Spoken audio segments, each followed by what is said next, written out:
I don't know what you are, but you can fuck off. And Jewel just comes up behind the two of you. Oh well. Planar Detective Agency to the end. Places her hands on your shoulders. I don't know what I can add, but I will give it. And in that moment,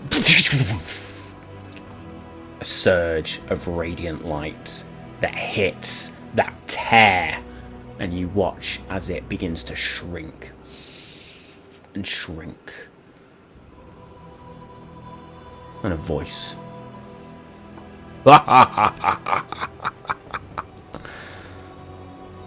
One tear. Is that all you can manage? One tear. Oh, my friends. How fucked you are. And you don't realize it yet, darlings. One tear when there are hundreds. One tear with 2 codex pieces. I will see you soon, darlings.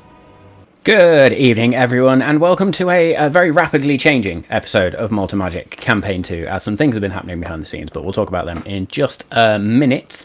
Let's do our usual recap, because it's been a couple of weeks. So previously on Malt and Magic, our party ventured deeper into the ancient jungle, searching for the secrets of the Beastlands and the mysterious celestial gate they had to get through.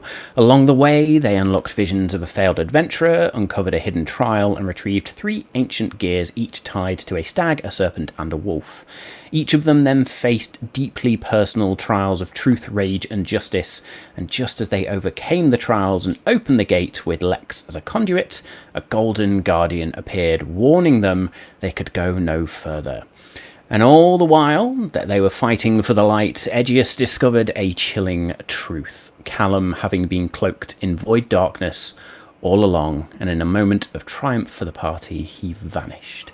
So, with a potentially hostile guardian ahead and betrayal at their backs, the Planar Detective Agency are ready to step through the gates.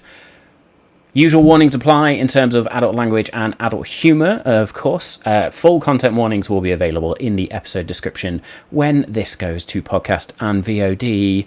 You have been warned. Let's roll.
Hello. Right. Should we fix that straight away, shall we?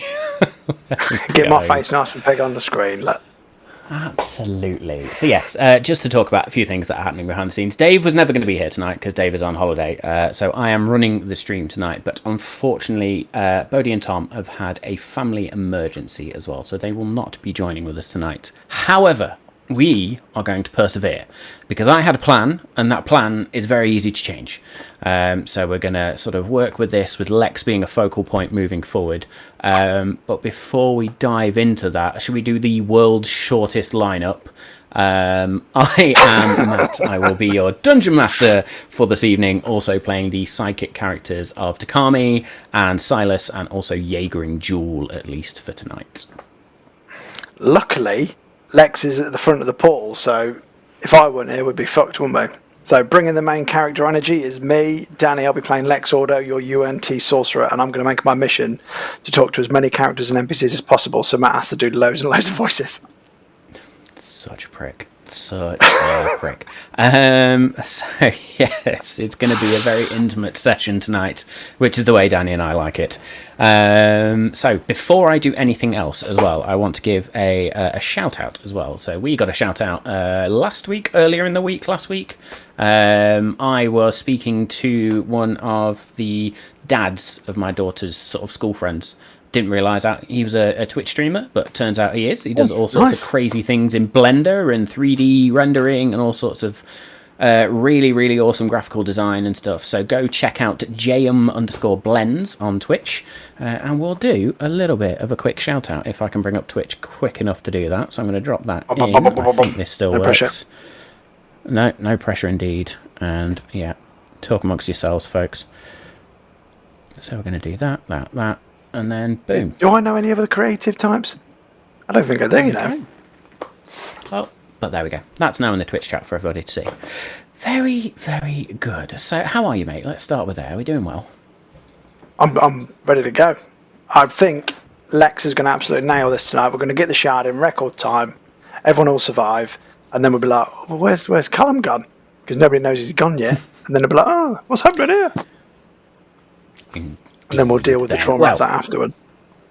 Oh, indeed. Well, whether we'll do that or the trauma afterwards, or whether that's going to have to wait a little bit longer, we will see. Sure. Still, you as a party are now faced, and let's put some tunes on, shall we? Because it's a little bit quiet here. Let's put that one on. So yeah, let me know if that's too loud or not loud enough, those sorts of things. But yes, you are stood in the jungle in front of now this portal, glowing with radiant light, and almost sort of glowing themselves as this radiant light reflects off their armor is this lion-like humanoid adorned in golden armor, their hands and feet sort of bare. They wear essentially what is like a kilt as well, or battle kilt, I suppose we can call that. It's armoured in all the right places, pauldrons, wrist guards, a full chest piece. No armour on their head, just this wild mane that seems to sort of flow around their head and down their back slightly as well. And the last thing they said to you was, "You will go no further, imposters." What would you like to do? I don't know why I tried to do your voice then. Fucking hell. I have to erase that. I've been reliably informed that I'm the observer, so I'm not an imposter. I'm supposed to be here.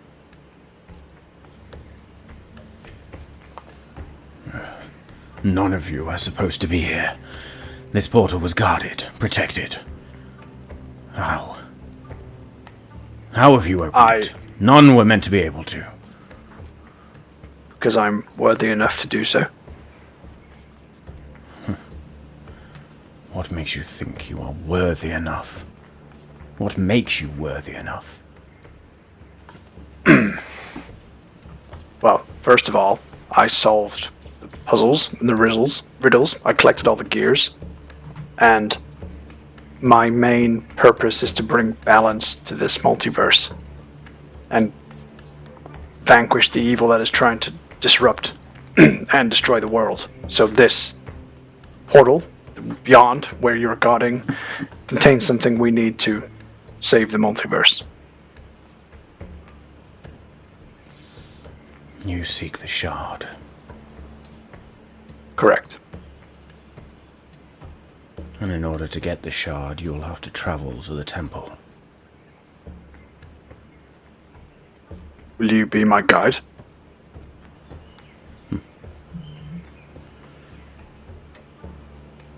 You are not of this plane, are you? Not totally. I suppose I've spent more time away from this plane, but originally I was born here. But I spent most of my life in Mechanus. As you say, Mechanus' eyes widen. Observer. It can't be. You? I am the champion of Primus, yes. I want more than that. This gate was laid here ages past. Only one could have opened it. One who is both of this plane and not of it.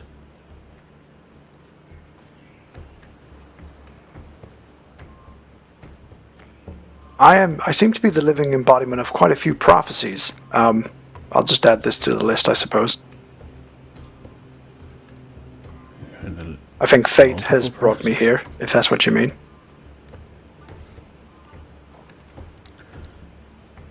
I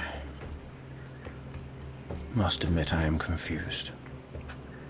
I was sent to protect, to guard, to hinder, and not to allow passage. Are you the one that's been following us in the jungle? I've been following you ever since you arrived here. So you must know our intentions are pure, then? That remains to be seen. Do you have some way I can prove that to you? Do I have to pass a test? He looks around and sort of looks at this ruin, looks at the portal now that stands behind him, sort of with those antlers growing out the top of it, sort of looks back to that and looks at you.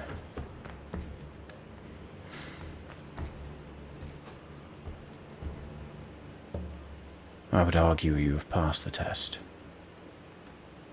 And my purpose is done. Will you let me return? Hang on, so are you trapped here? I was exiled here. Oh, for bad reason? Are you a criminal? Not as such. I questioned the judgment of the great stag, of Anarion himself, in building this alongside Primus. I'm sorry, let's just run that back a second. So, your deity was friends with my deity? Technically he gave up that status, but you know what I mean. Yes. Is this in the old world when he used to be Kronos, or after he gave up the mantle of Kronos? Kronos is not a name I'm aware of. We'll go with after then. Okay.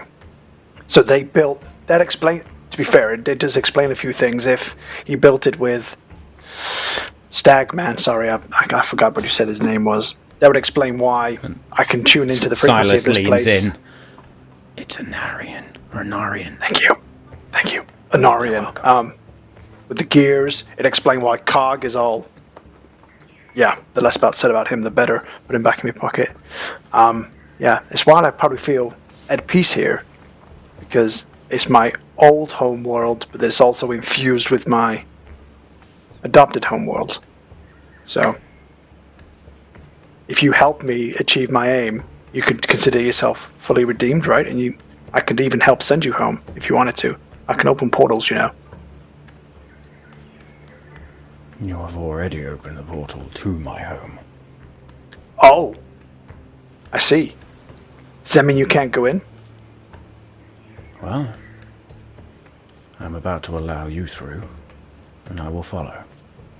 And we will see if Anarion is going to allow me to return.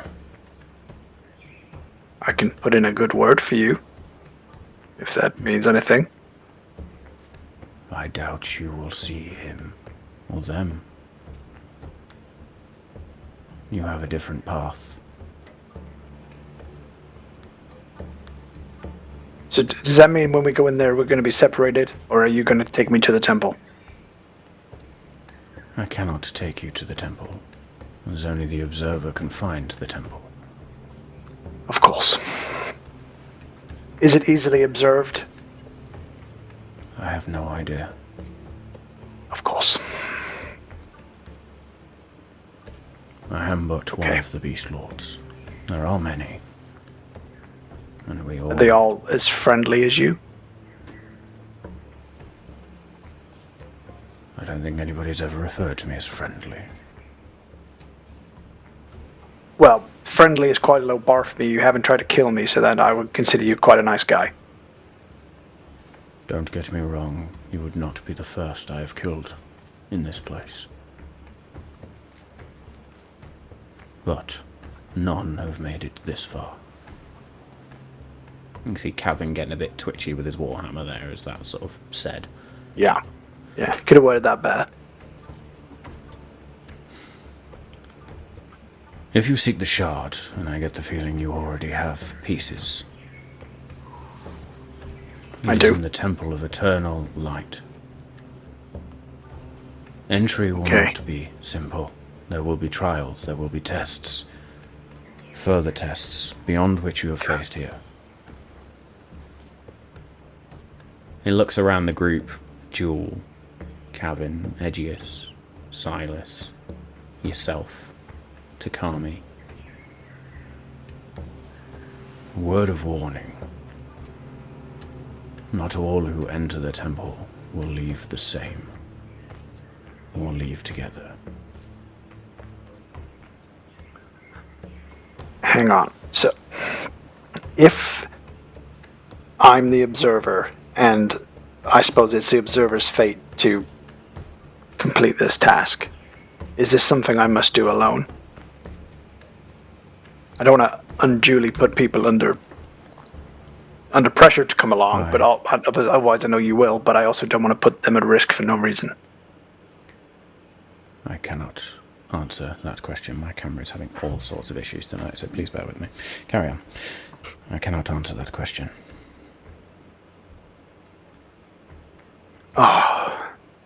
I know we shouldn't ever do anything alone because we always need each other's help, but if it's going to put people at risk, I think I probably should do this alone. Jewel at this point sort of steps up. You will not be doing this alone. It went Irish there. You will not be doing this alone, Lex. We started this together. We will finish it together. I mean, I don't even know why I tried. I knew that's what you'd say. And Aegeus sort of sidles up, and there's a weird look on his face, but he still sort of looks at you and nods, and Kavin claps a hand on the back of your shoulder. Yeah, we're in this together. Regardless of what happens. Okay. Where the fuck is Callum? We told him to guard the outside with Takami, right? In case somebody tried to break in while we were doing it. So I'm assuming he's just patrolling the perimeter. No, I'm here. He was there 1 minute, and I can't see him or sense him. Oh. Do you think we need to go look for him? Do you think he'd be okay? Aegeus is just gonna nudge you, and looks you dead in the eye, just gives you the subtlest of shakes of his head.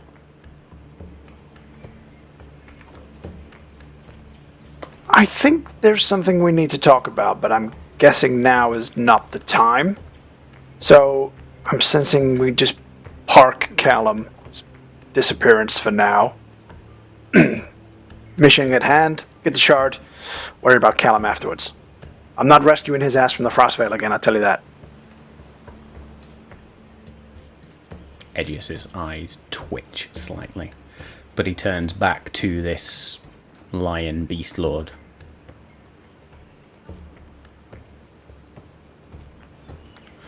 Well, if you are set, I will no longer stand in your way. You have the blessing of Shinoeth. And he places a hand on his sort of heart and bows his head, and then steps to the side.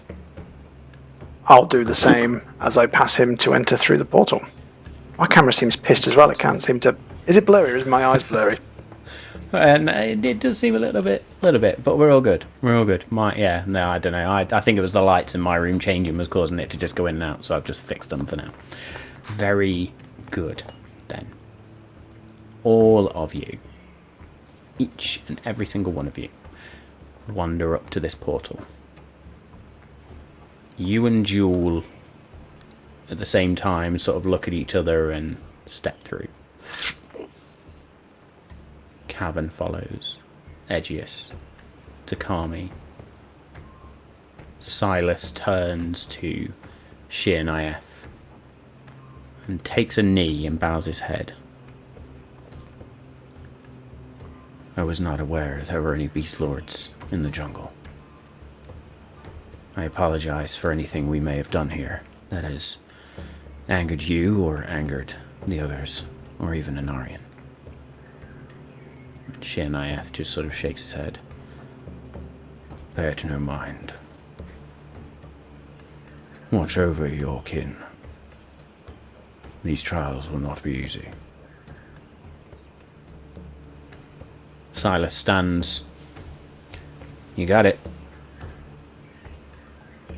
Tiddlywinks, don't go anywhere. And then he steps through. Should we leave her like a bowl of water or some kibble? Bit late at this point, as you step through, you do notice that Soraya then sort of steps up and leads Tiddlywinks back to the ruin, and in that moment everything goes dark.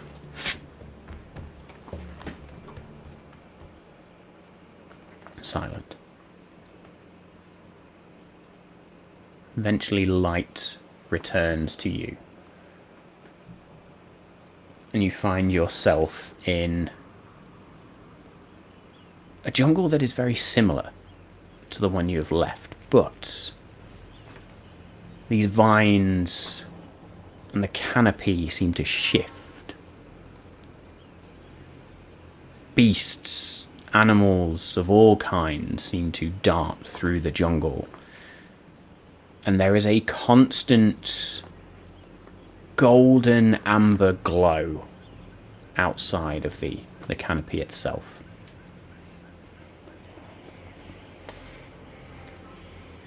What would you like to do? So we're heading for a big tower of pure light. So, Jewel, do you think you could put your head above the canopy and see if you can see where this big tower is? Sure.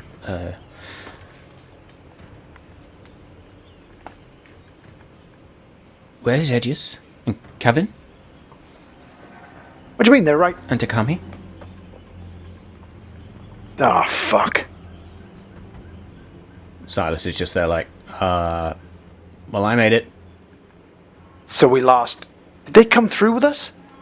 Or did they go look for They Callum? stepped through after you and before me. Right, I will try and tune into them, because I believe with the shard, if they're on the same plane of existence, I can sense them. You try to tune into their emotions? Well, I can sense each other's presence and basic emotional state as long as we're on the same plane. So if I can sense them, I know they're on this plane somewhere. If I can't sense them, fuck knows where they are. You get radio silence.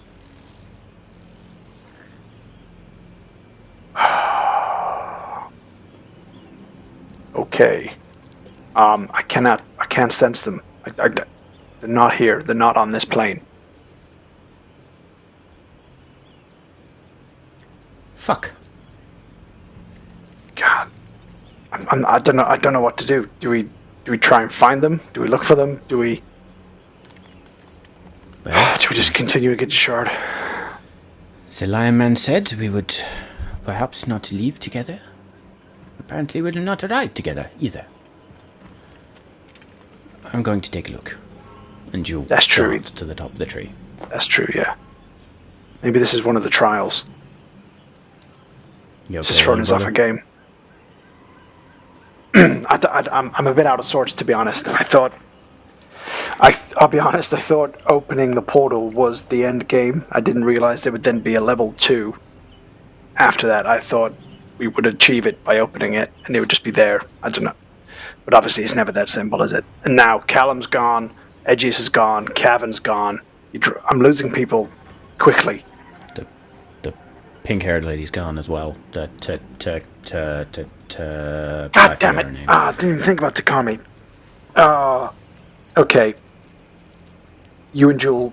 I've just sent Jewel up in the trees. If she doesn't come back, it's just me and you. I have not played this very well. Okay. There's a lot of jungle, but I do see a golden light in sort of this direction, and you can see where she's pointing. Okay. Come back down. I want us to stay close. We're losing people left, right, and center. Panther lands on the floor. I feel strangely at home here. Maybe you're a celestial beast? Not sure. There's something. Anyway. Maybe your connection to the astral plane is... I don't know, you're probably closer to the astral plane here. I don't know. Let's just head in the direction. What did you say? Northwest? Well, I have no term of reference here, but this way. Because there's no sun or like marks in the sky to earmark ourselves. No, there is a sun. I just don't know if that means we are like this is a different plane, quite clearly. But I have no idea if that means the east, the west, and it is setting anyway. So I have no real clear indication of where it is setting. There is just the horizon glow, as if it has sunk below the horizon. Let's just try and go as straight as we can. Yeah, kind of. Let's just try and go as straight as we can in this direction then. Okay. This way. Quietly, or shall we just get on with it? Well, I'm kind of thinking it's a celestial jungle. We've earned passage here, so I kind of don't feel like anything is a threat to us yet. I mean, we're going to have to pass some trials. I don't know whether they'll be physically or life-threatening, but I feel like we've earned passage here, so I feel like it's okay. Okay. Normal passages then. Follow me. Jewel Follow Jewel. Dart off. I would like you to roll me a survival check, and then I would also like you to roll me a second d20 for Jewel. Oh, I got 24 on the survival. Very good. And then I rolled a 3 for Jewel. Fucking hell. So Jewel can't I'm not using that dice again. Low. I don't think Jewel can roll lower than a 10 anyway, because I think she's got reliable talent. Just double checking on the character sheet as we speak. It's for the best. Features. Reliable talent. There you go. So it's 10 minimum, and then survival for her is +2, so she gets 12. So you rolled 22. Sorry. Yeah, 24. 24.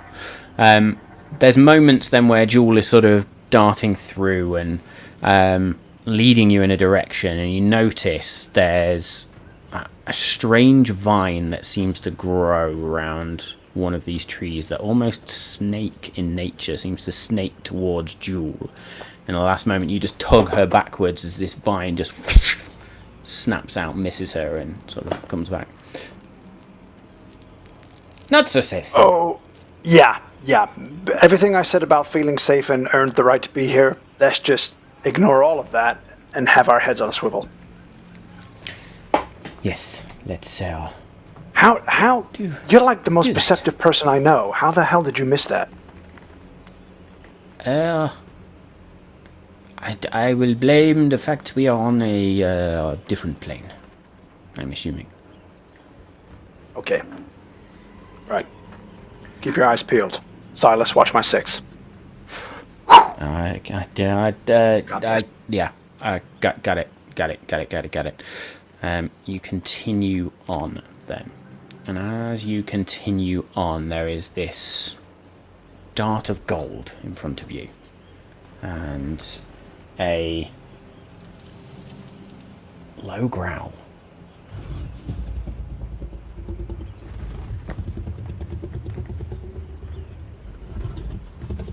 Hey, have you come with us? Did you decide to come with us? You know, this the lion guy, right? He's just protecting us like he did in the other jungle, just watching us. It's okay. Come out. Come out. Join us. Join us. You don't have to sneak about anymore.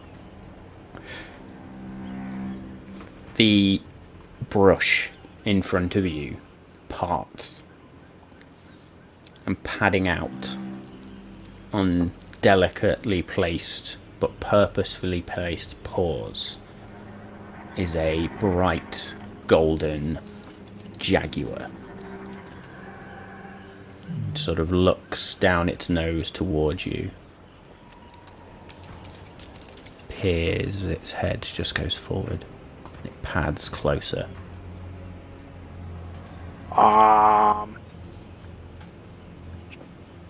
Jewel, distant relative, care to communicate? What do you want me to say? Bonjour? I don't know. I'm panicking. Hello. Do you understand? Do you understand the words that are coming out of my mouth? Love a Rush Hour reference. Oh, I love an up-to-date reference for the kids. There we go. 1996, that was. I think. It really was as well. Amazing stuff then. This golden jaguar, sort of its head turns, and then again it lets out a growl or a roar of sorts. Doesn't quite sound like a jaguar, but it's what I've got to work with today.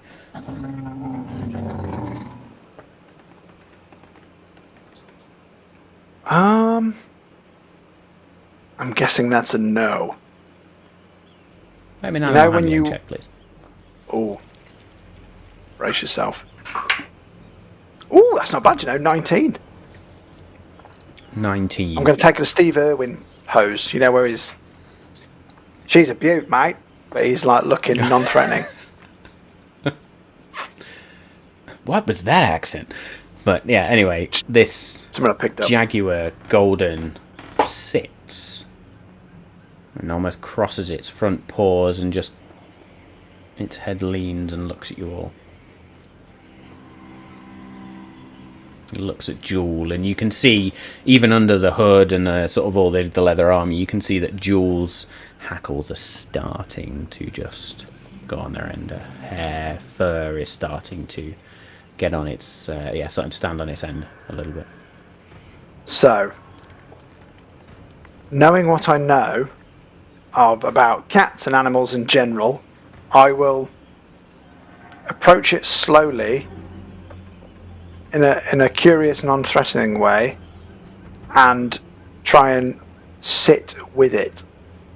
Because it's sitting, I want to sit with it. Okay, you want to go and sit. Like when you put your head up to a horse, and that's how you bond with the horse, face to face. I kind of want to do that with the jaguar. Okay. Can I ask you to make me another animal handling check, please? 17. Fucking rolling like an absolute champion today, mate. With a 17, you sit down next to it, and it sort of leans away and comes up to all four paws again, and its back end starts to raise slightly, looking at you, getting close to it.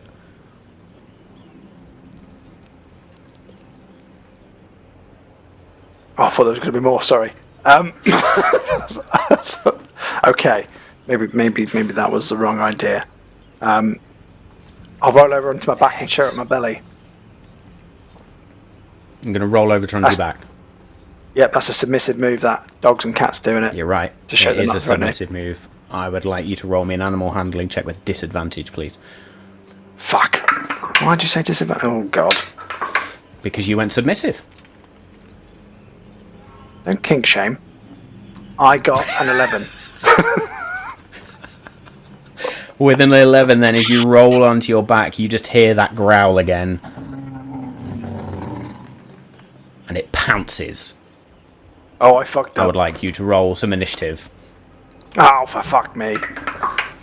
Oh, for fuck you. Advantage on it. Yeah, 15 on initiative. That's not the one I want. Bear with me. What are we going to do? Let's do that one.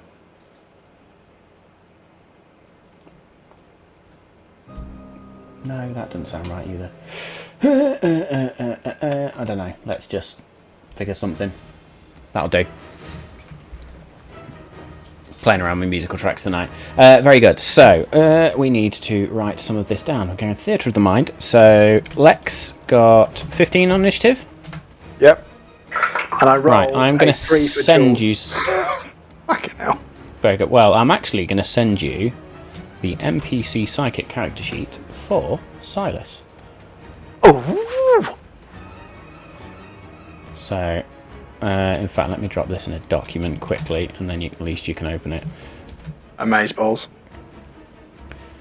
So, I thought, there's me thinking, look, I'm pretty good with cats. I've got some sexual tension with one already. I can tame another one. Turns out I cannot. Right. So, you know. Please hold caller. I thought this was going to be a simple march to the temple. But now I don't do simple things, mate. I'm going to die before I don't do get simple there. things. Excellent. You now have Silas's character sheet. So I'm going to roll for Jewel. Oh, that's not What good. did you send it to me on? Signal. Ah. I can send it elsewhere if you need it. Well, no, it's just nothing's come through yet. Is it not? Did I send it to the wrong place? Ah. Dave's sitting there going, why have you just sent me a character sheet? Dave is watching tonight, is all I'm going to say. He's happily drunk as well, which is what I love while he's on holiday. So well played, Dave. Go on, Dave. So yes, you should have it now. And then, what's their initiative bonus? Plus Dex 4. So that is... that, and then I need Silas's roll when you are ready, please. Whatever you've got on his sheet, it will just be a d20 plus his Dex. Oh, Silas got 21, baby. 21, very good. That makes sense then. Now, let's see if I can do this very quickly, shall we? Just because playing around. So, what have we got? Who's up first? Silas. Why not? Might as well put this in. Go on. Lex. Oh, Silas has got some better shit than me. His arm class is better than mine. Oh, some of his scores are way better than mine. Go on, Silas. And then... oh, I've lost my button for it. There it is. Is that going to work? Oh, Ah, look at that. Fucking hell, as if I'm third. God damn it. Can't do nothing about that. So, Silas is up first. As this sort of solar jaguar goes to launch itself at you, he sees it coming immediately and almost reacts in that moment. What would you like Silas to do? So, how far away would he be from me you're and all- the jaguar? You're all within about sort of 10 feet of each other. It's really close. You're in a small... I'll say you are in a small clearing. The jaguar itself has stepped out of some brush, which is about 20 feet away from you. Okay. So 20 feet in front of you, essentially, is brush, and that will very much be camouflage and difficult terrain. Where you're at right now, you've probably got a big tree just by Jewel where she stood, a small clearing which is no bigger than sort of 15 foot wide.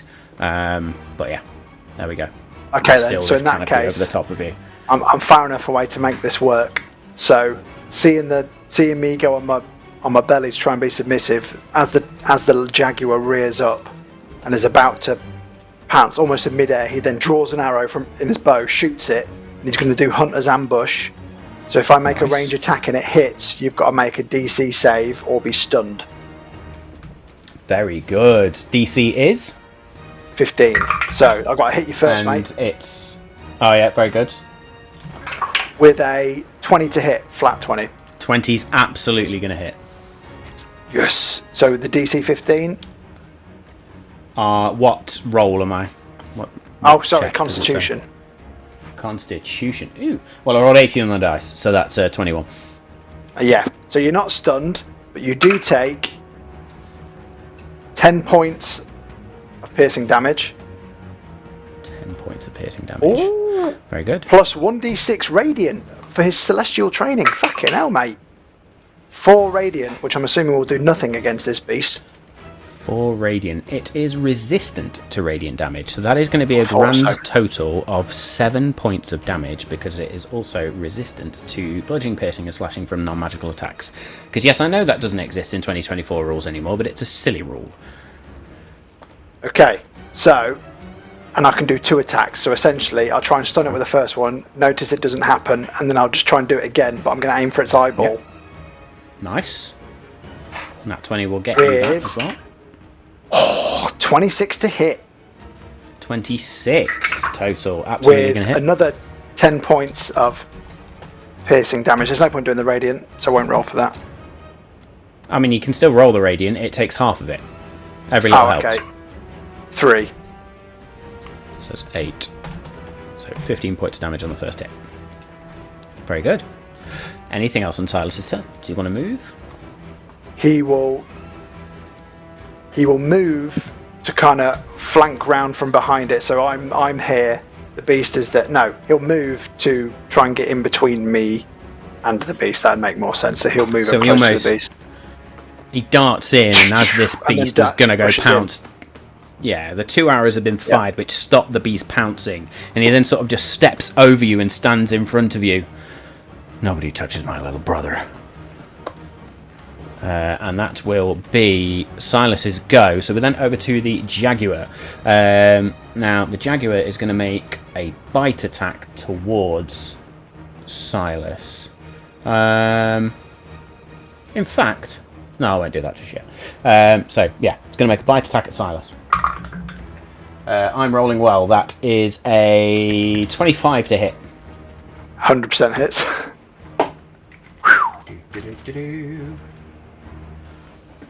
Is that the right one? Yes, it is. That is 13 points of piercing damage.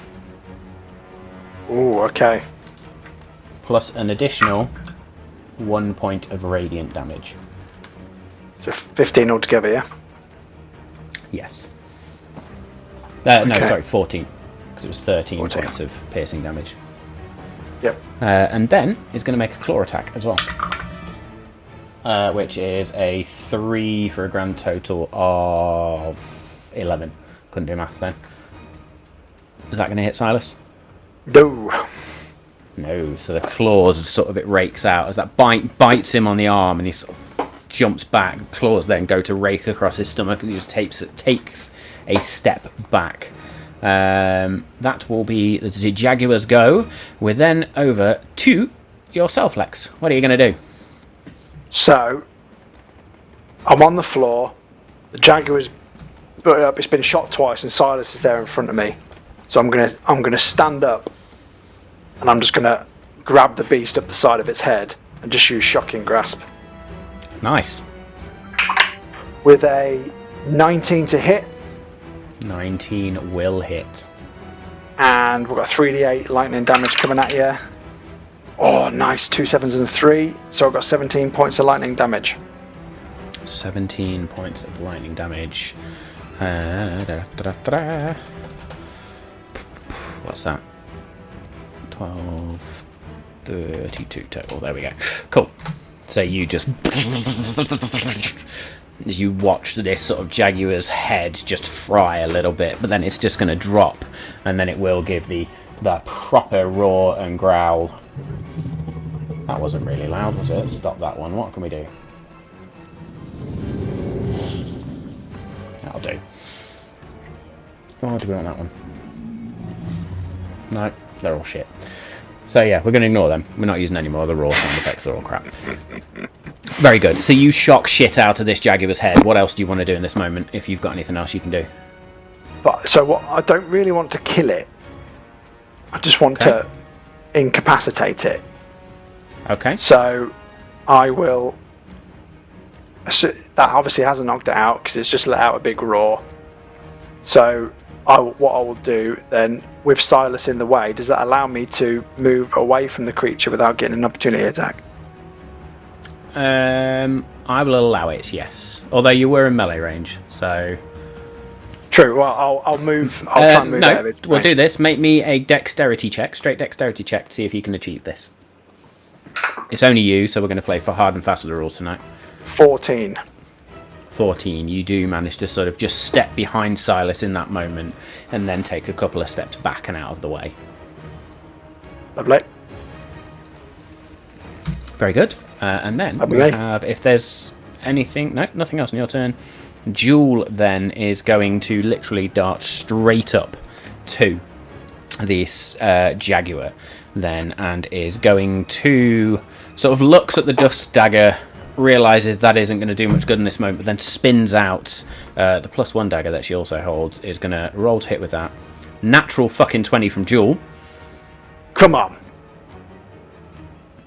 And she's just going to stab straight in with 13 points of damage straight off the bat, which is magical, so gets the full damage.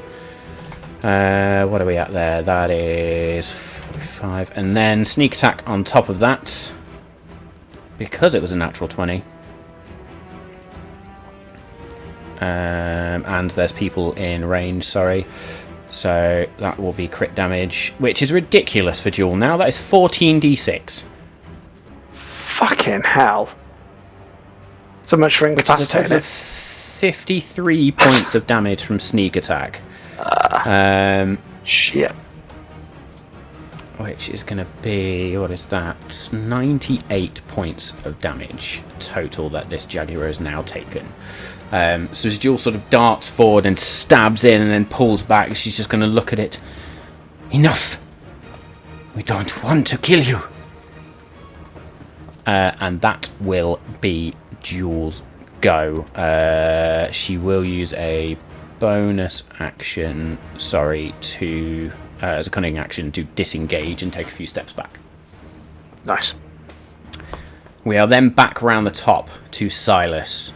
This Jaguar is looking hurt now and wounded and is beginning to sort of stagger and sway around a little bit. What would you have Silas do? He's your brother. I'm happy for you to take this. So what I would like to do is, so I've got a short sword and a long bow, right? I kind of want to just hit it with the butt of the long sword and then sort of just tie its feet together in a hog tie. So it's weak enough for me to try and... So I've got some... I'm assuming I've got some rope. I'm a hunter. I'm assuming I've got enough rope to... So I want to just kind of bash it on the head and then tie it up. Okay, make me an attack with your longsword then. 24 to hit. Rolling like a beast on them. No, that absolutely hits. Because it's the butt of the longsword, I'm going to say roll me 1d6 plus your strength modifier damage. Or plus Silas's strength modifier damage. 5. 5. Excellent stuff. So again, it sways around just in that moment. I would then like you to have Silas make me an athletics check to see if he can get this rope around really quickly. Because it's not technically an unarmed strike. This is more of a skill check. 9. 9. Doesn't manage to get the rope around in time as the Jaguar just sort of still with its instinct. And in fact, it will probably use this moment to use its celestial agility and is going to just dart out of the way. And there's almost like this flash of radiant light.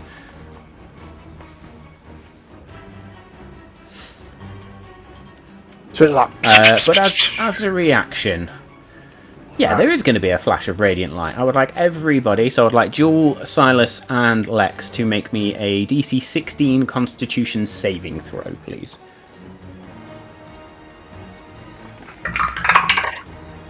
Jewel got a 14 Constitution saving throw, though. That's a 14. Jewel's saving throw on con is shite. I got 22, and nice. Silas got 12. Okay, so you are not blinded in this moment, but you notice that both Jewel and Silas just go, "Ah!" and sort of hold their eyes and begin to stagger around a little bit. In that moment then, because it would be, unless there's anything else Silas was going to do on his turn, but he's just been blinded as a reaction. Yeah, no, that'll stop him doing what he was going to do. The Solar Jaguar, because that's what it is going to turn to you, Lex, seeing you're not blinded. Almost poetry, this one. Its head cocks towards you once again. And it slowly steps back until it's seated again. And then shakily lowers its head to the floor in a bow. Before it then disappears in a flash of golden light.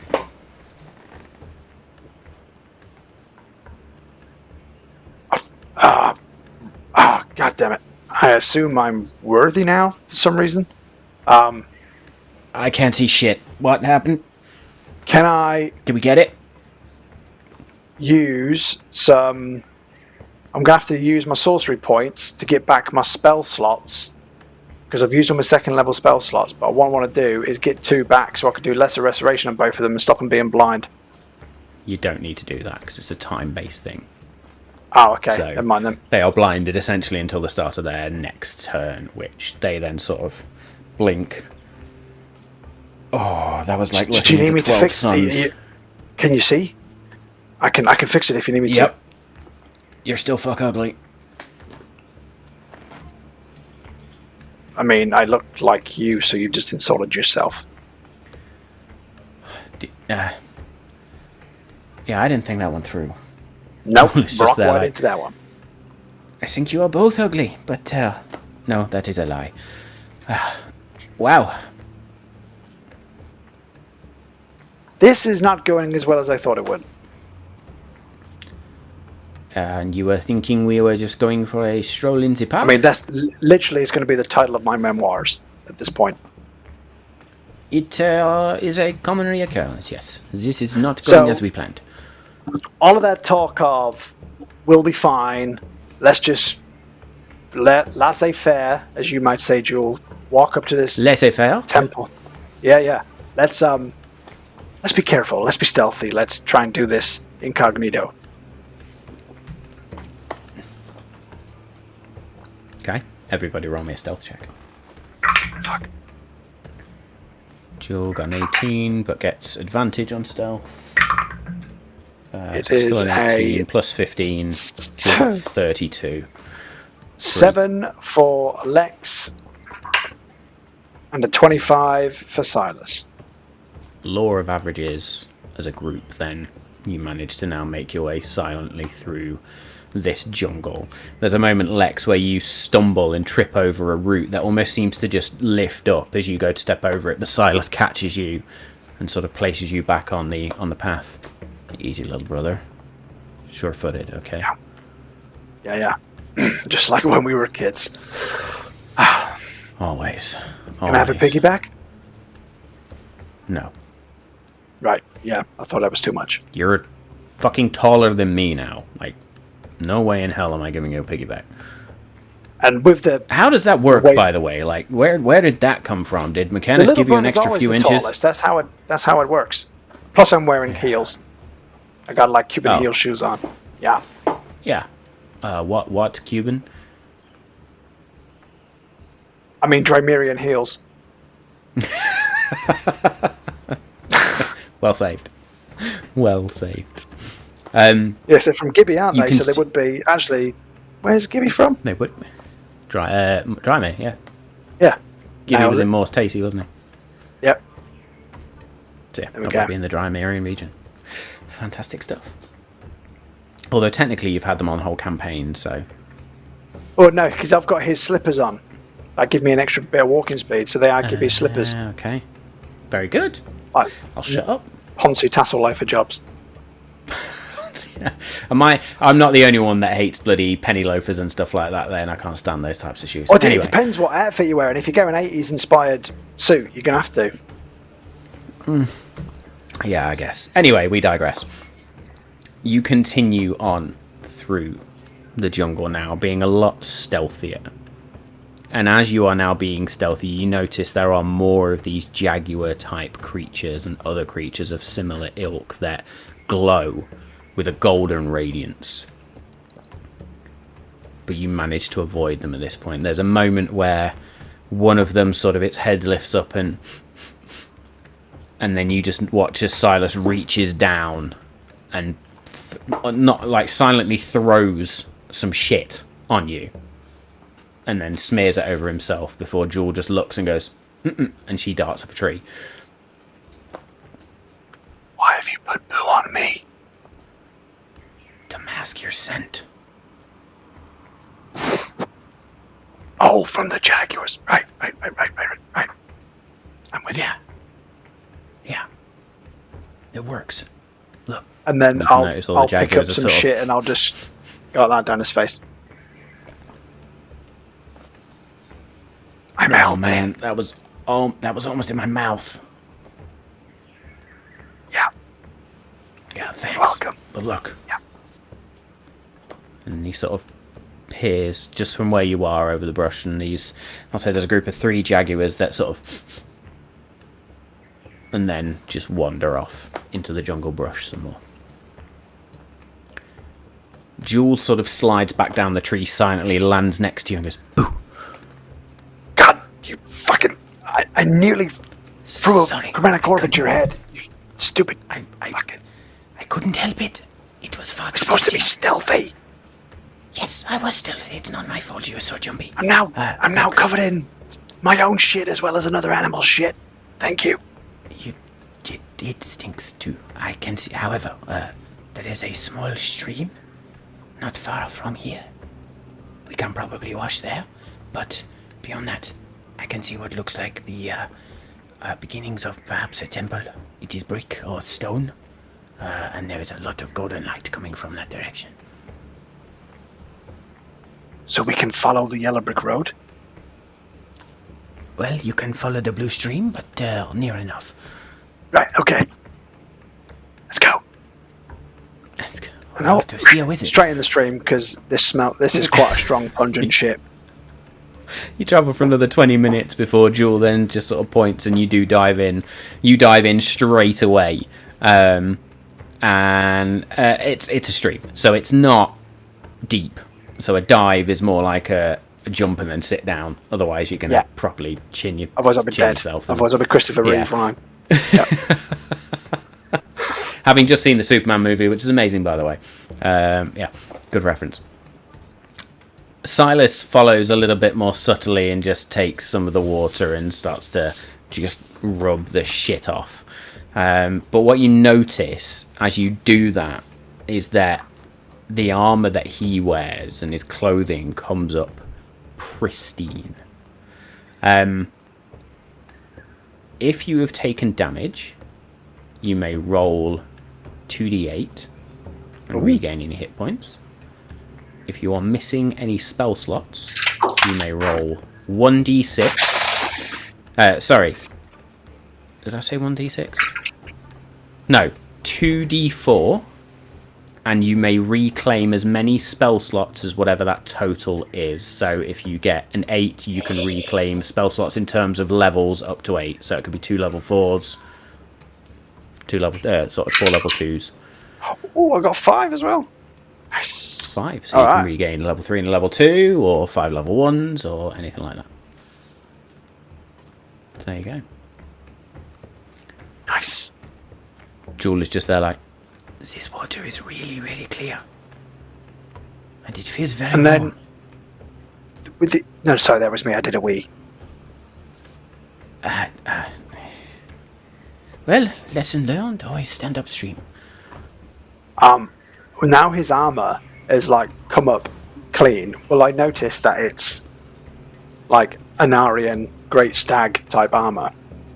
You do now notice that some of the dirt comes off and there is an embossed symbol above his heart, which is a circle with a stag's head in it.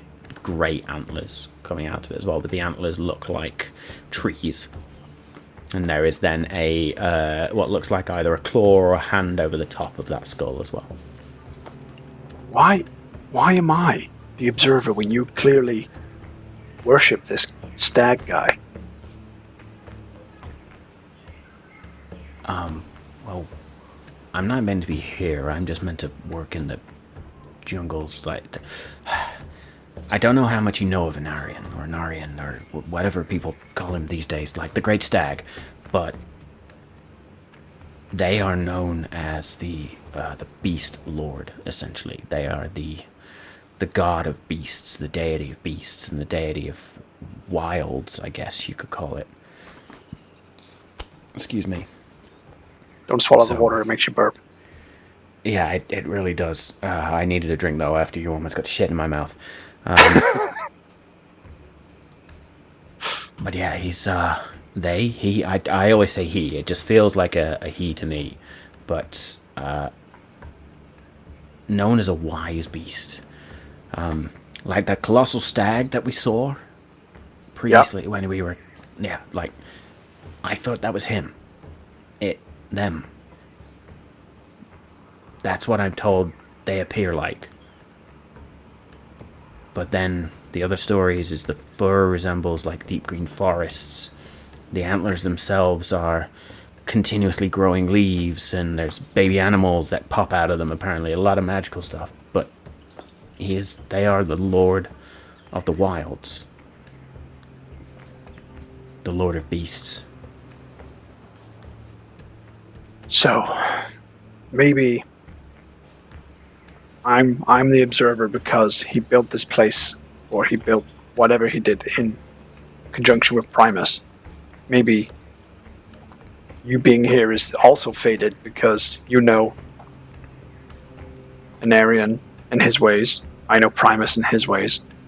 I think between us, these trials, we should be able to get through these pretty simply, he says, jinxing it.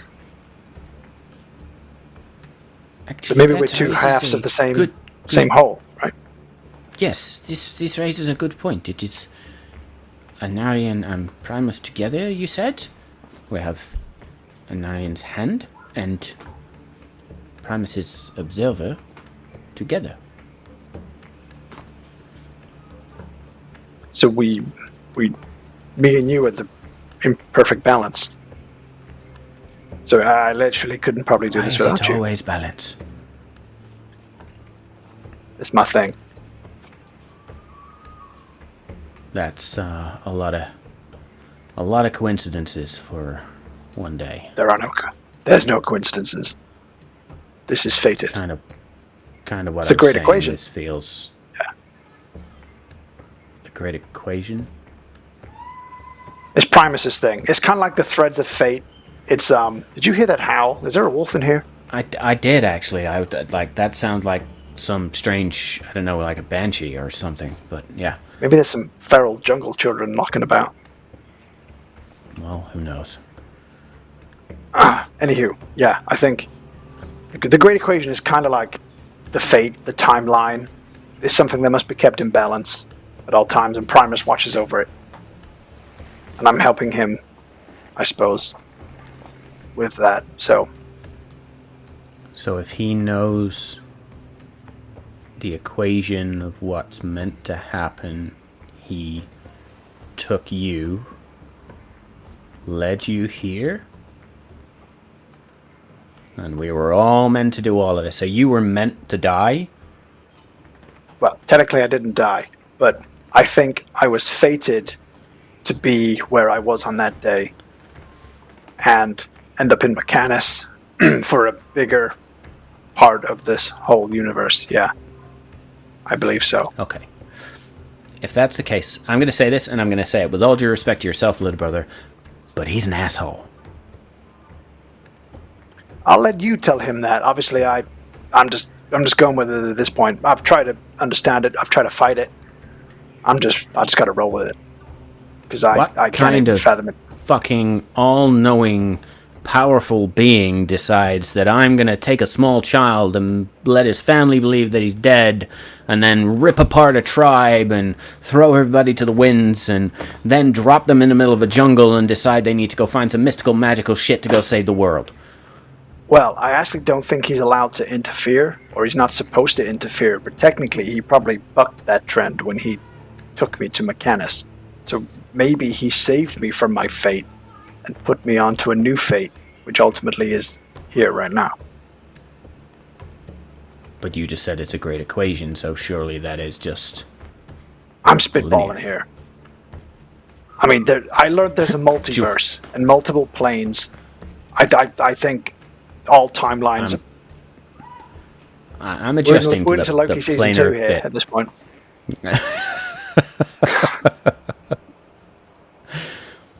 I'm adjusting to the planar bit, but what the fuck is a multiverse?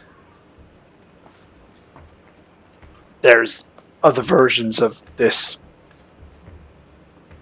elsewhere. That's all I can say. That's the easiest way to explain it. We're getting distracted though. We need now it's not My head multiverse, now hurts. it's celestial shard. Yeah. Don't think about it too hard. Like I said, just roll with it. Yeah, very good. Let's take the initiative off the screen, shall we? Because we don't need that anymore. Very good. Then, almost as you're having this discussion, there is a whisper through the trees, or what sounds like a whisper. It sort of settles over you all, and you feel the hairs on your body stand on end, and a cold shiver just run up your back. As a gentle breeze just blows through. Why do I get the feeling this is not good? Because it never is.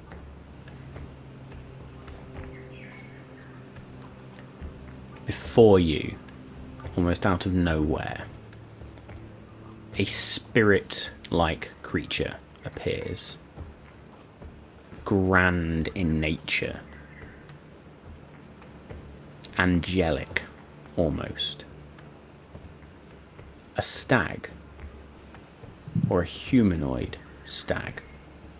With these 4 wings, 2 sets of wings that come out from behind them.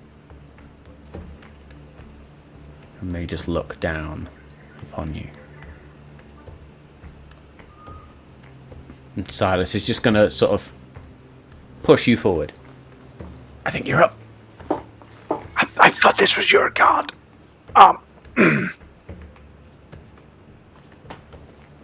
Anarian, and I'll do a overly ceremonious bow. I am not Anarian. Oh. Sorry. You need not apologize. How have you come to be here? I'm the observer. Yes. Yes, you are. Mechanus. And Anarian's hand.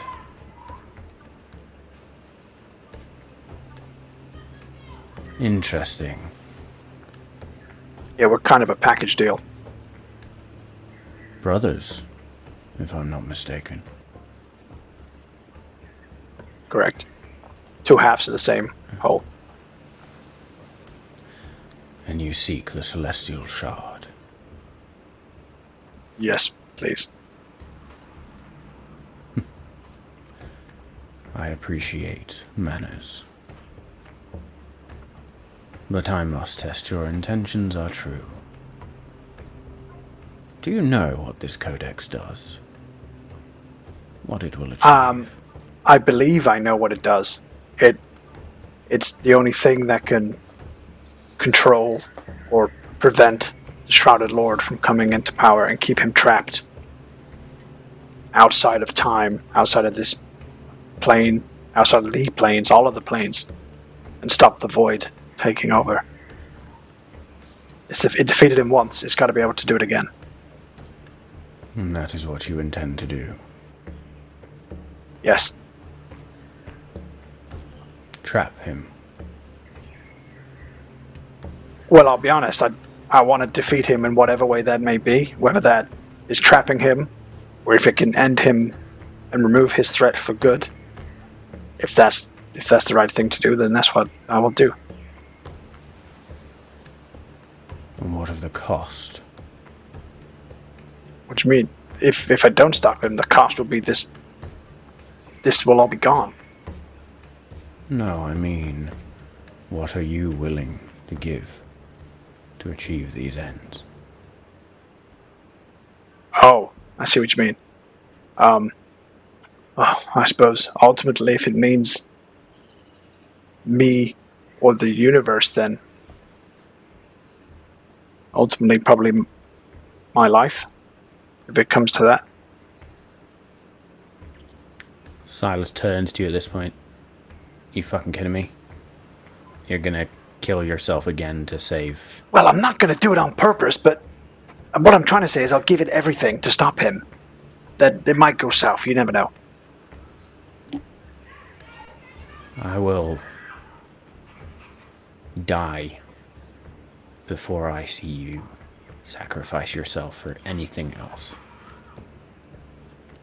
Right, can I make a correction? What it will not cost is any of their lives. That is something I'm not willing for it to cost. But I will drop the Shrouded Lord.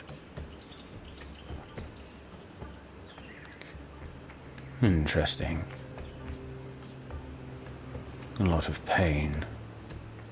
And much sacrifice already. I wonder if any of you are quite ready for what a combined codex will mean. I'll be honest, I'm not sure we are. I don't know if we ever will be, but it's what we must do. Is anybody ever ready for their destiny?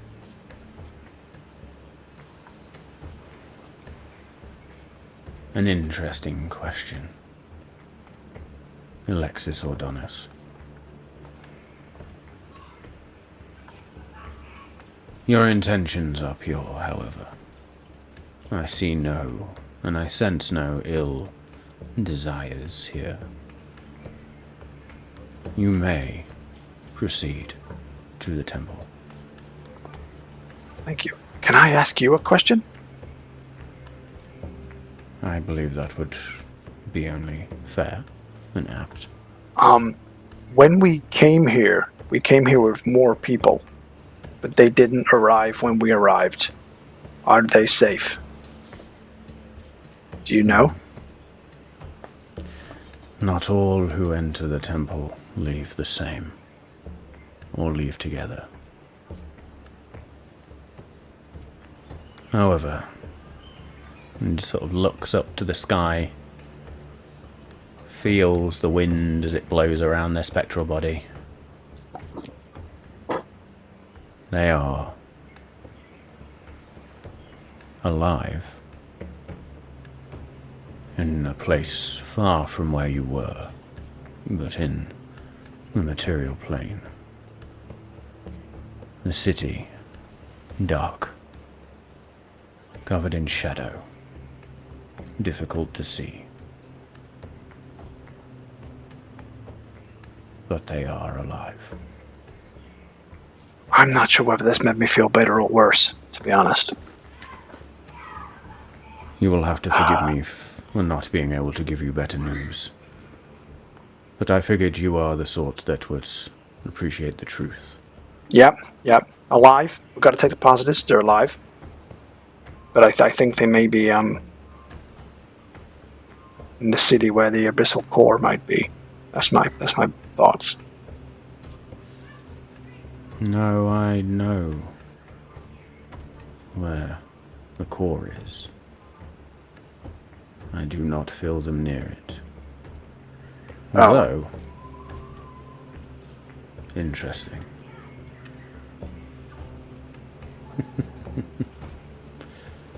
Threads of fate weave around you ever so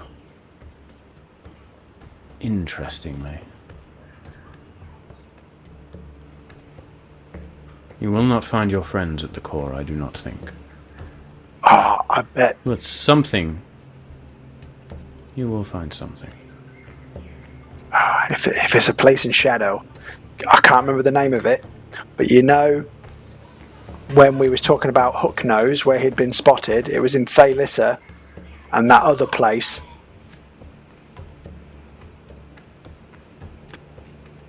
On the tip of my tongue, and I can't quite say it.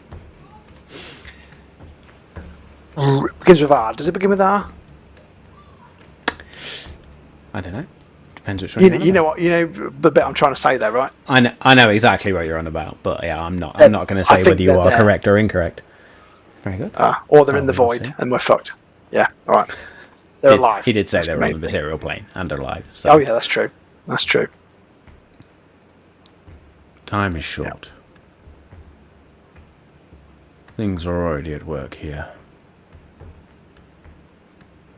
Use your intentions for good.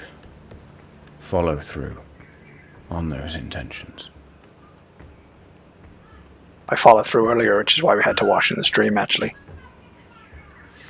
That's what the smell is. Yeah. You will need each other going forward.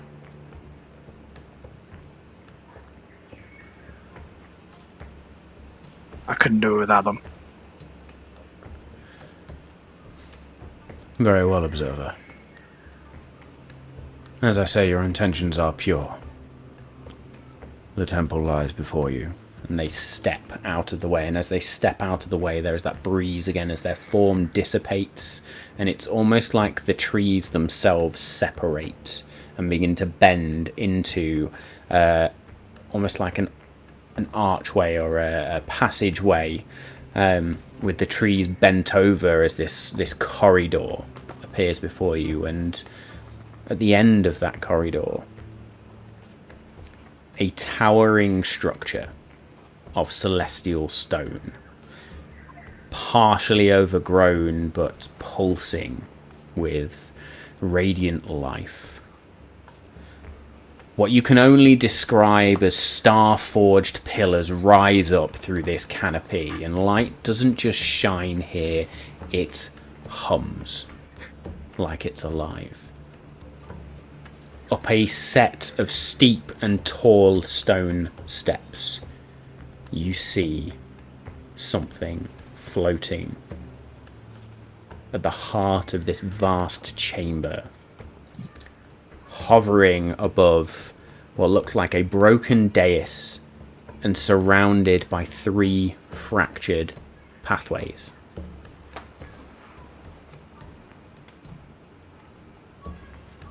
What would you like to do?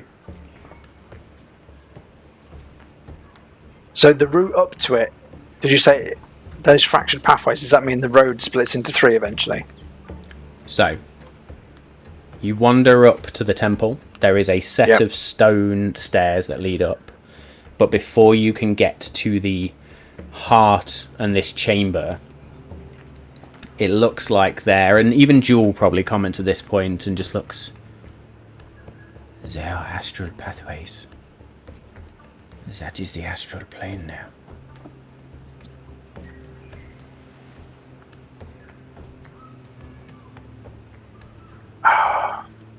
They said we had to pass trials, right?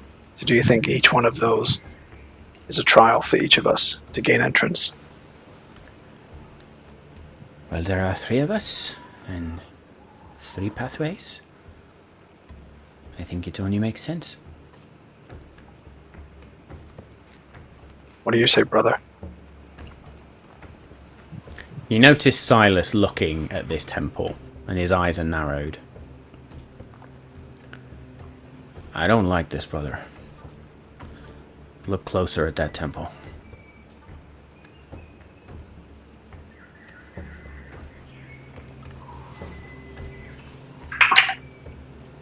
I wrote a 12 on investigation. Yep, very good. Very good. Well done. I was about to say investigation check anyway. You don't get the full details. But as you look closer and study this temple in more detail, a rising sense of fear and unease begins to grow within you. As this temple looks, in some ways, almost a perfect mirror of another temple you were once in. A temple you spent a long time getting to. And a temple where everything changed. As you look at what looks like a perfect mirror of the Yuan Ti temple. Oh, where I got stabbed. Bombshell. We are going to go for a short break, I think. Well, there's no like past trauma before the break, is there? I always like to throw in a bit of trauma before the break as well. So yes, thank you for that. I feel like this is going well for a little bit of a one-on-one session. So there we go. We've not done one of these in a while, but it's working. Cool. We are going to be back in a few minutes. Danny, I'm going to ask you to mute your microphone just because I don't know what's going to go with the audio. But yes, you want to hear me in the background, dear? No, exactly, and nobody needs to hear any of that. So yeah, we will. We'll be back in a few minutes. See you then. Very good. Can you hear me? Okay. I can. There we go. I apologise to anybody that's watching can hear us nattering shit in the background there. We're not sure what's going on. But anyway, yes, we've had a nice short break there. Enjoyed the first half, Danny? I have. I think I've made quite good progress. I did underestimate it when we first got here, thinking, we'll just walk up to this thing. And then obviously Jaguar tried to kill me. So when do I ever make it that easy? I know. My camera's obviously struggling because it's freaking out and it can't focus on my big fucking face. I'm not helping by not sitting still either, but I'm anxious. It's fine. It's fine. We need to, we need to invest in some new equipment for Danny. So yeah, if anybody feels like crowdfunding, today it's been a dick. Subscribe to Patreon. Yeah, buy me a all camera. Those sorts of things. apparently it's fucking HD. This. Yeah. When you see the little picture of yourself in the corner, it's brilliant there. Not actually the bit that everyone else sees. I mean, it might be alright. I mean, it doesn't look too bad on stream, to be fair. I'm looking at the stream now, we're all good. So, anyway. Let's move on, shall we? So we have ventured through this jungle in what's known as the Beastlands, which is one of the celestial planes of the Great Wheel cosmology in our world. Fought solar jaguars, conversed with seraphic stags, and now faced with this temple, what's been termed the Temple of Eternal Light, to you at least. This gleaming ruin built from star-forged stone and adorned in jungle roots and vines.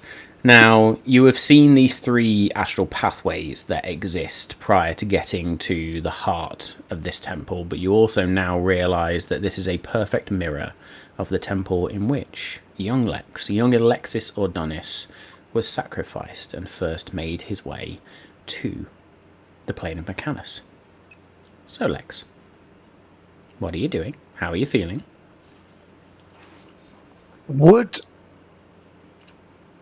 Could I try and determine whether it's this way on purpose because it's betraying itself to the person looking at it and it's like an illusion, or whether it is generally a mirror image of it in this plane?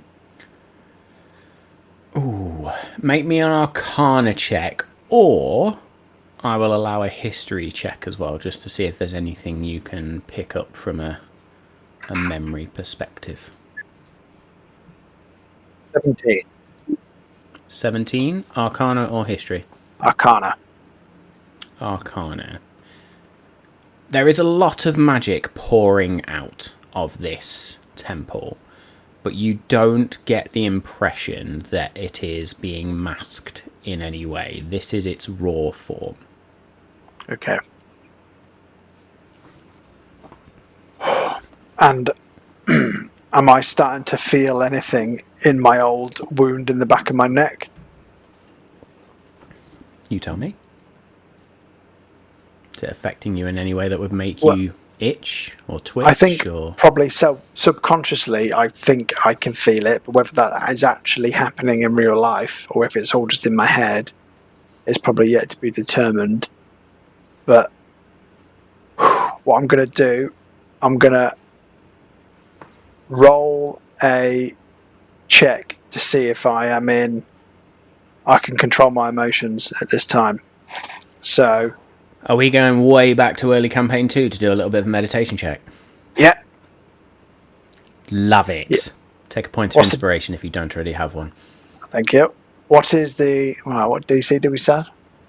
I'm going to set a DC of 15 for the. I was thinking 15 in my head. There we go. Did we do straight charisma or charisma saving throw? It should have been either a charisma or a wisdom saving throw, I believe. Yeah. But I'll let you choose for the sake of this. You've got a little bit of a better handle on this. I'm happy with it. It's a 24. So there we go. So I will look at it, and then I'll start to feel myself hyperventilate, and I'll start to feel like a whoa in the back of my neck. And I'll look at Silas. I'll look at Jewel. Take a deep breath and kind of just bring myself back to center. Look at it. Look at Silas again. Give him the knowing nod as if we've got this.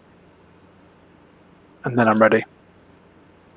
Silas sort of sees you looking at him and he goes, whatever happens, we're not having a repeat of what happened in a place like this before.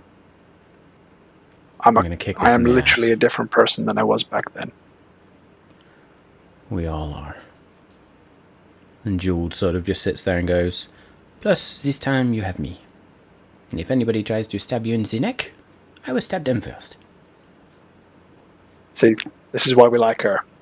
But if we're going to separate, how's that going to work? Well, those pathways don't look very long. I suppose it'll go find out what the tests are, or the trials, or whatever you said they were. Yeah. Okay.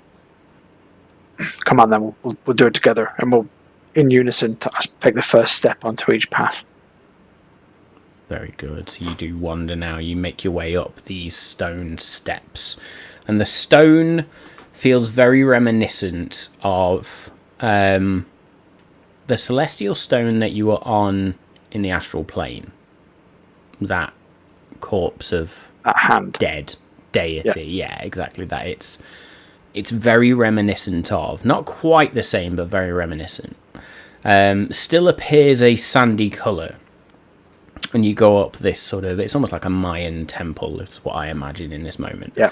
And you get to this topmost chamber with these 3 pathways. Hey, thank you for the raid. Hi-yo. And welcome to the most intimate of Multi-Magic sessions, as we've flipped the story for tonight to a Lexarch. Come on. Because, we had some family emergencies and holidays and all sorts. But thank you for being here. Lovely to see you all. Yeah, it is what the people want. A little bit of Matt and Danny action. Is that what we're saying? I can take my top off if you want. Let's not. It's post 9 p.m. We can do that shit now. Very good. I've turned off the nudity filters on this. Anyway, you all step up to this temple, and these 3 pathways sort of almost shift so they are in front of you now, blocking your access now to the central chamber, and you can see this light just rotating in the middle of what looks like a golden orb, or magical orb if you like. 3 paths. One where the broken archway is just marked by these roaring beast motifs. A second with geometric patterns which sort of cascade across it, and then a third which has a mural of sorts of warriors casting aside crowns, blades, and burdens. Lex, I'm going to come to you first because I think you know which one is geared up towards you, pun intended. Yep. You see, in my head, I was thinking, well, the beast one is going to be my beast hunter brother, but then when you said the other one is a warrior, that kind of threw me off. Now I'm not sure which one is for Jewel, but I definitely know which one's for me. So that's the important thing for now. So you feel the pull, and it is a pull of order and responsibility almost, as you step to this astral path.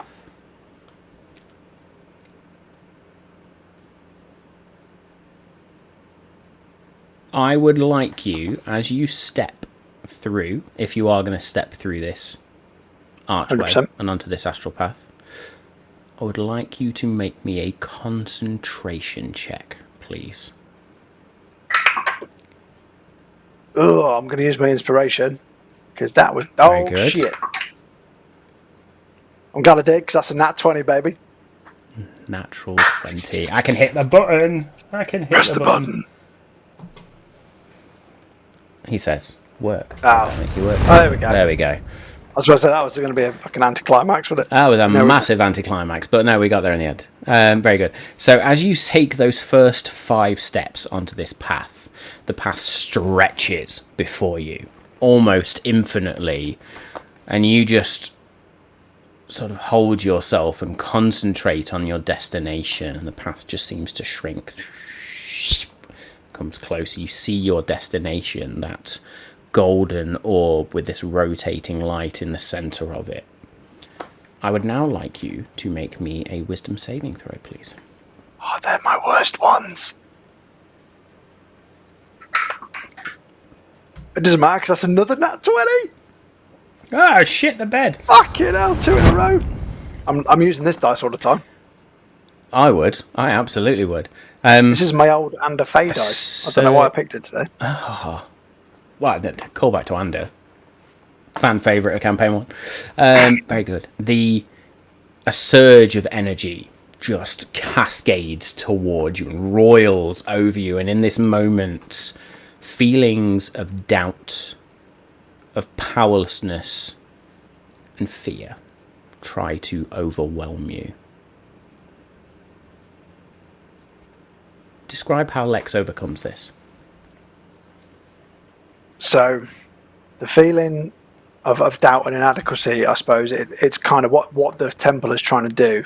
Is take me back to when I was a lower caste UNT in the society where I was made to feel that way all the time, and the fear manifests itself in a way where it makes me feel like I'm going to lose the 2 people who are with me because I've left them. But I will overcome that by...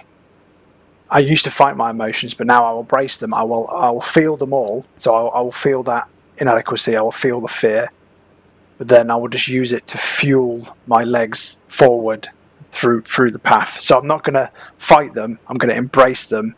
And by embracing them, I quell them. Absolutely. If there was ever a definition for resolve, that was it. And you just sort of, rather than fighting, rather than resisting, you accept this moment and you take another 5 steps forward. And as you do so, you step into the central chamber of the Temple of Eternal Light. And you notice that there is this geometric effect that washes over this golden orb. And the golden orb disappears, revealing a perfect glass sphere with what looks like a golden wand rotating in the center of it, with this light emanating off it. Jewel and Silas look at each other and have that Spider-Man moment of, you?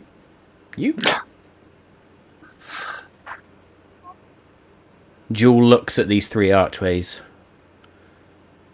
Well, that one was quite clearly for him. I know you are a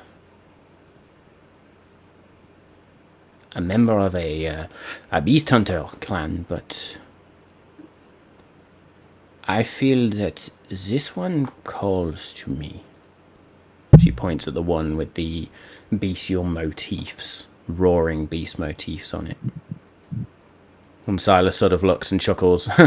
Well, that works then, because that one doesn't really call to me. I kind of thought it would be, but the one with the warriors, I feel more of a connection to that one. So, Jewel, it's nice knowing you. And he just sidesteps into this pathway.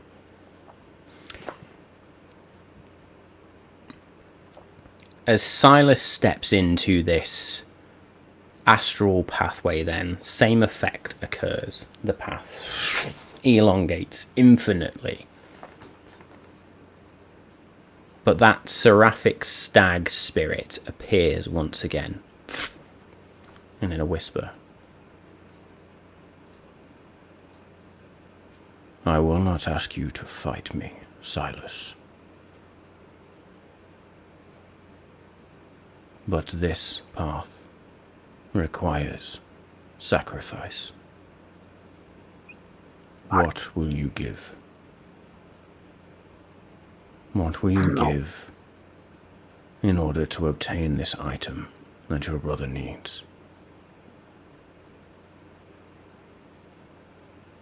Danny, what would Silas answer?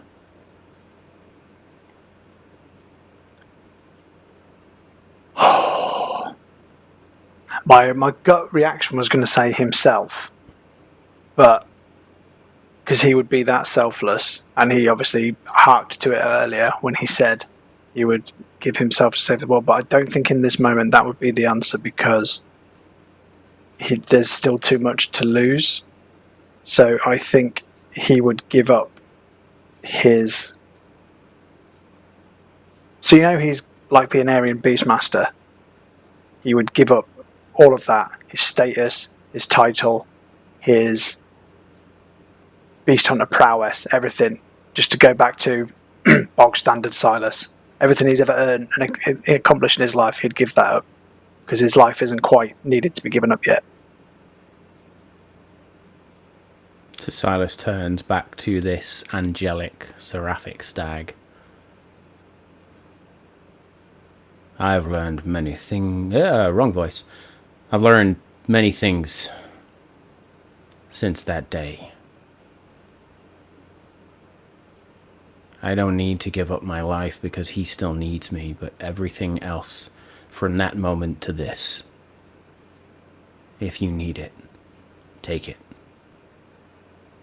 Wherever I am, whatever I can be, it will be to help him.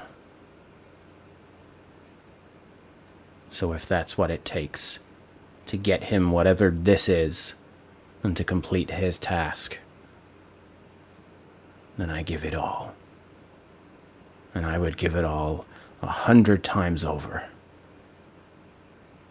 It's yours. Seraphic Stag smiles.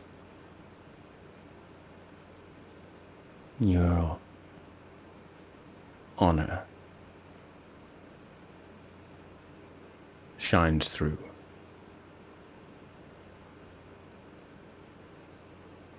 Sacrifice is what will be required at the end of this road. And I mean the longer road, not this passageway. There will come a moment where someone will have to make a sacrifice. I do not necessarily mean their life, but there will have to be some form of sacrifice.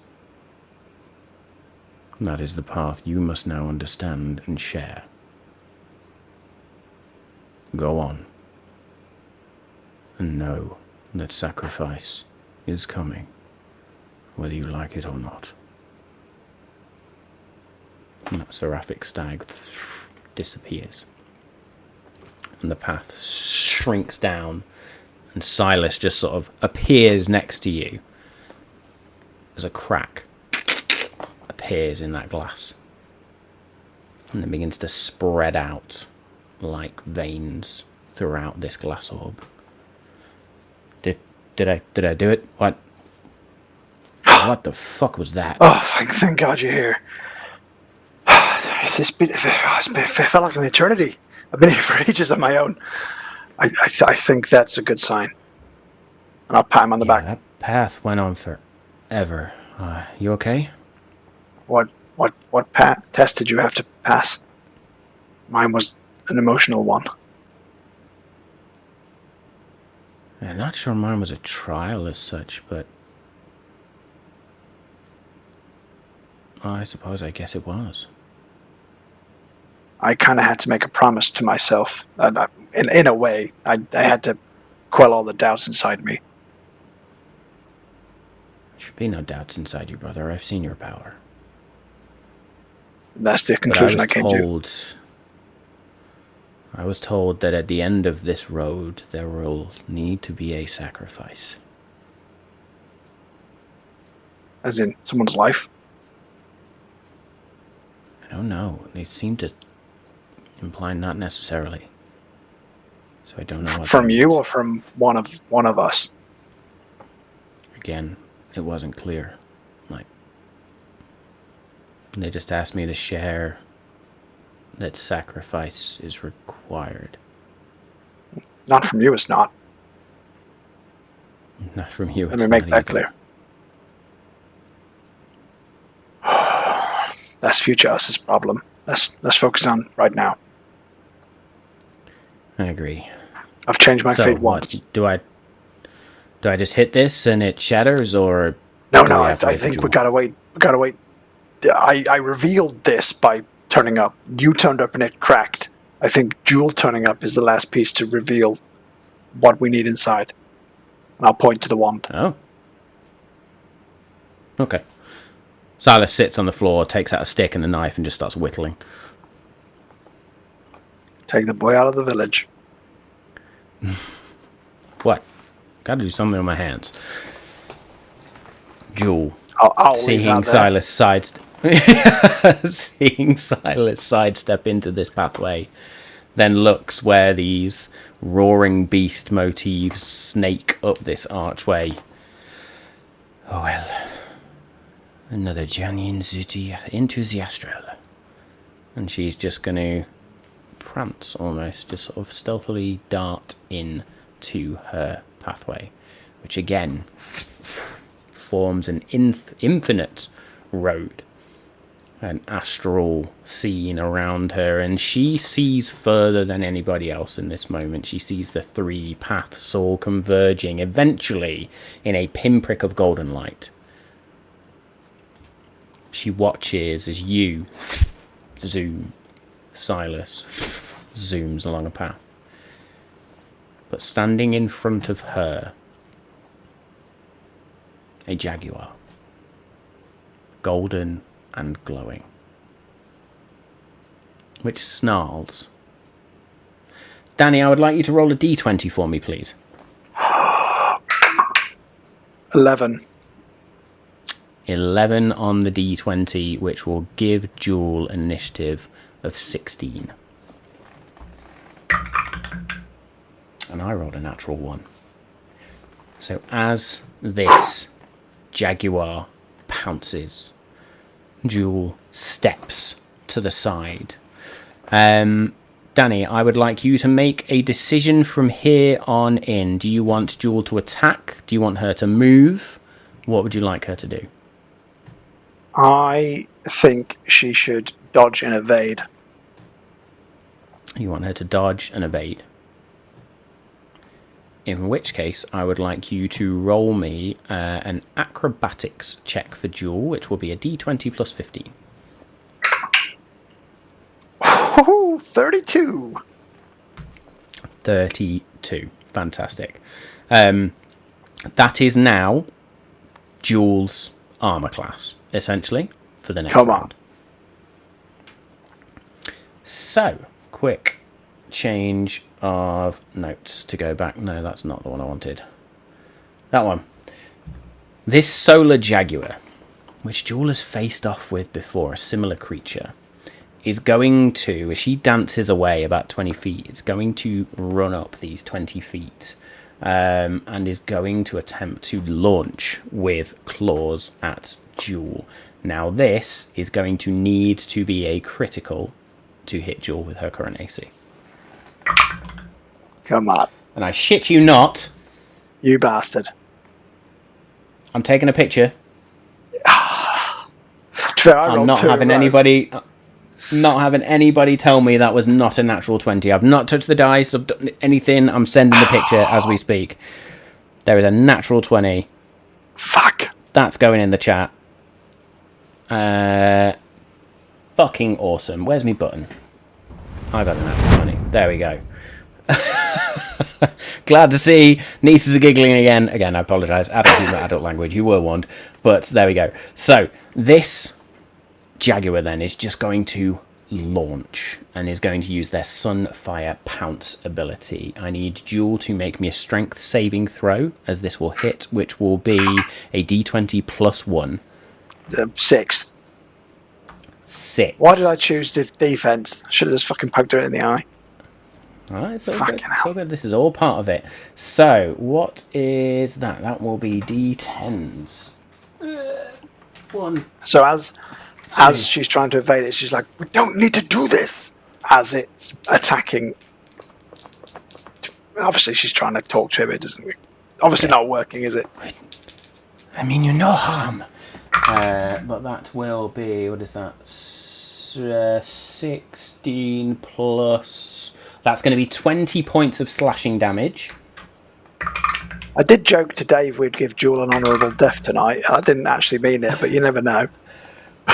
So, what was that? I said 20 points of slashing damage and 11 points of radiant for a grand total of 31 points of damage, which I will update as this Jaguar sort of launches forward and rakes her with a claw attack. It's then going to attempt to bite her. The AC is still the same, about 32. And that time I rolled a 10 on the dice, which is not going to do it because it's only got a +8 to hit. So as it goes to bite, Jewel just sort of darts out of the way. Go on. Can I do it where, you know, when in movies when a creature tries to bite, you just grab both top and bottom of its jaw, just like, I love it. Need to do this. Okay. Make me an athletics check then. So that'll be a d20 plus 6. 22. Very good then. And as it goes to bite, not only do you grab, but Jewel manages to sort of hold it there. We do not need to fight. Enough! Sort of shoves it away. What do you want to have Jewel do now? Attack, Does dodge, it still move. look like it wants to fuck her up? Yep. It sort of scatters back and then if that's the way it must be. And then she's daggers out and she's going to try and fucking stab it in the head. Very good. I would like you to roll me a d20 and add 11 to the total, please. She takes out her +1 dagger. Plus 11, which is good, but still only a 16. Jewel's got reliable talent. Oh, good, 21 then. So if you rolled lower than 21, there we go. I think that's the... Are we going to say it counts for attack rolls now? So 21, yes, she is absolutely going to stab in. And as she stabs in, I would now like you to roll me 1d4 plus 6. Nice, maximum 10. 10 points of damage. And there's almost a moment where, because we're in the astral plane, one of her features automatically kicks in. And it's almost like her wails from the grave kicks in immediately. She's not rolled sneak attack damage, but a spectral form rolls around behind this Jaguar and then stabs in with a knife that's almost similar. I need you to roll me 4d6, please. That's 2, 6. 15 altogether. 15. And that is necrotic damage as well. Excellent stuff then. Jewel and Spectral Jewel then double stab and then sort of reel back. Would you like to use her bonus action at all? Yeah, not knowing what they are, but yes. Okay, so bonus action, she can Misty Step as a spell. She can... is that just a feature Yeah, she has? that'd She be can cool, Ghost actually. Walk. What'd be cool is if I've just stabbed it from the front, a ghost of me has stabbed it from the back, and then I disappear from its view, and then I'm almost on top of it around its neck. But Amazing. So she Misty Steps in this moment, but rather than Misty stepping away, jumps with her agility and just appears on its back, one arm around its throat and the dagger sort of held above it as it now begins to buck and try to throw her off. So this time, if I will roll round, it releases a mighty roar imbued with divine energy. I need you to make me a DC 16 wisdom saving throw for Jewel. Her wisdom saving throw is +2. 7. Does reliable talent don't count on 7. saving throws? It's only ability checks, isn't it? Really? I will just double check. Because technically we've already done it for an attack. So when you make an ability check that uses one of your skill or tool proficiencies, interesting. That is now skill or tool proficiencies. I should remember that. You can treat a D20 roll of 9 or lower. So it's a 7. So she's not proficient in wisdom saving throws. So yes, that will be a 7. As this roar echoes out, fear takes a hold of Jewel and she lets go and sort of rolls off backwards as this jaguar now is just going to turn and prowl towards her, and she almost begins, Jewel just begins to start padding back and trying to get to her feet as fear overcomes her. What would you like to have Jewel do now? She's frightened of this creature. I technically can't go towards it. I wanted to try and appear the other side of it and fucking leg it towards the end of the... I mean, you're already the other side, technically. Okay, I'll just try and run to where Lex and Silas are then. Yeah. Okay. Jewel begins to run then. With her feline agility, she makes it, dashes ahead, but this pathway stretches on infinitely. The solar jaguar has celestial agility. Of course it does. Fucking hell. Some speed of light shit. And it's got a speed of 50 feet. So it's going to dash. Doesn't quite catch up with Jewel. But Jewel can now... And sorry, at the end of Jewel's turn, she can make another wisdom saving throw. Okay. Fucking hell, that's even worse. That's a 4. So that's 6 in total. She's still frightened. I added the 2. I rolled a 2. Oh, okay. Oh dear. Oh dear. Sorry, Dave. She stumbles then and continues, but realizes in this moment, even with the fear, that she can keep running, and this is going to keep looking like it's an infinite pathway. It's not getting any closer at this point. What would you like Can Jewel try something stupid? You have the con. She is Jewel of Shadows. She is the literal polar opposite of what this Jaguar is. He's a Jaguar of light, she's a Jaguar of dark. So what she wants to try and do is channel all of that fear into a roar of her own. So she's going to stop, turn around, roar at it, but try and release do a shadow roar if that's a thing that she can do. So appear as dark as possible and try and scare it back with a shadowy roar. Whether she uses Ghost Walk to do that or any shadow ability she's got. We're in a weird sort of thought form space. It's astral right now. So with Jewel's fear fueling her, I am going to say make me an intimidation check for Jewel. But we're going to add... We're going to double her charisma proficiency for this, so it's going to be a +6. I'll use a black dice for it as well. Oh, charisma bonus, sorry, I should have said. What was the check you asked me to make? Intimidation. Oh, she can't roll lower than a 10, can she? It's not one she's proficient in. Fuck a Doug. That's a 10 then. 10. That's with the +6. Yep. With a 10, Jewel roars and shadows begin to bleed out, spectral forms. The Jaguar stops an inch from her face. And Jewel lets out just this shaky breath. Make me a wisdom saving throw for Jewel, please. Fucking, I keep picking different dice, Matt, and they keep rolling dog shit. 12 altogether.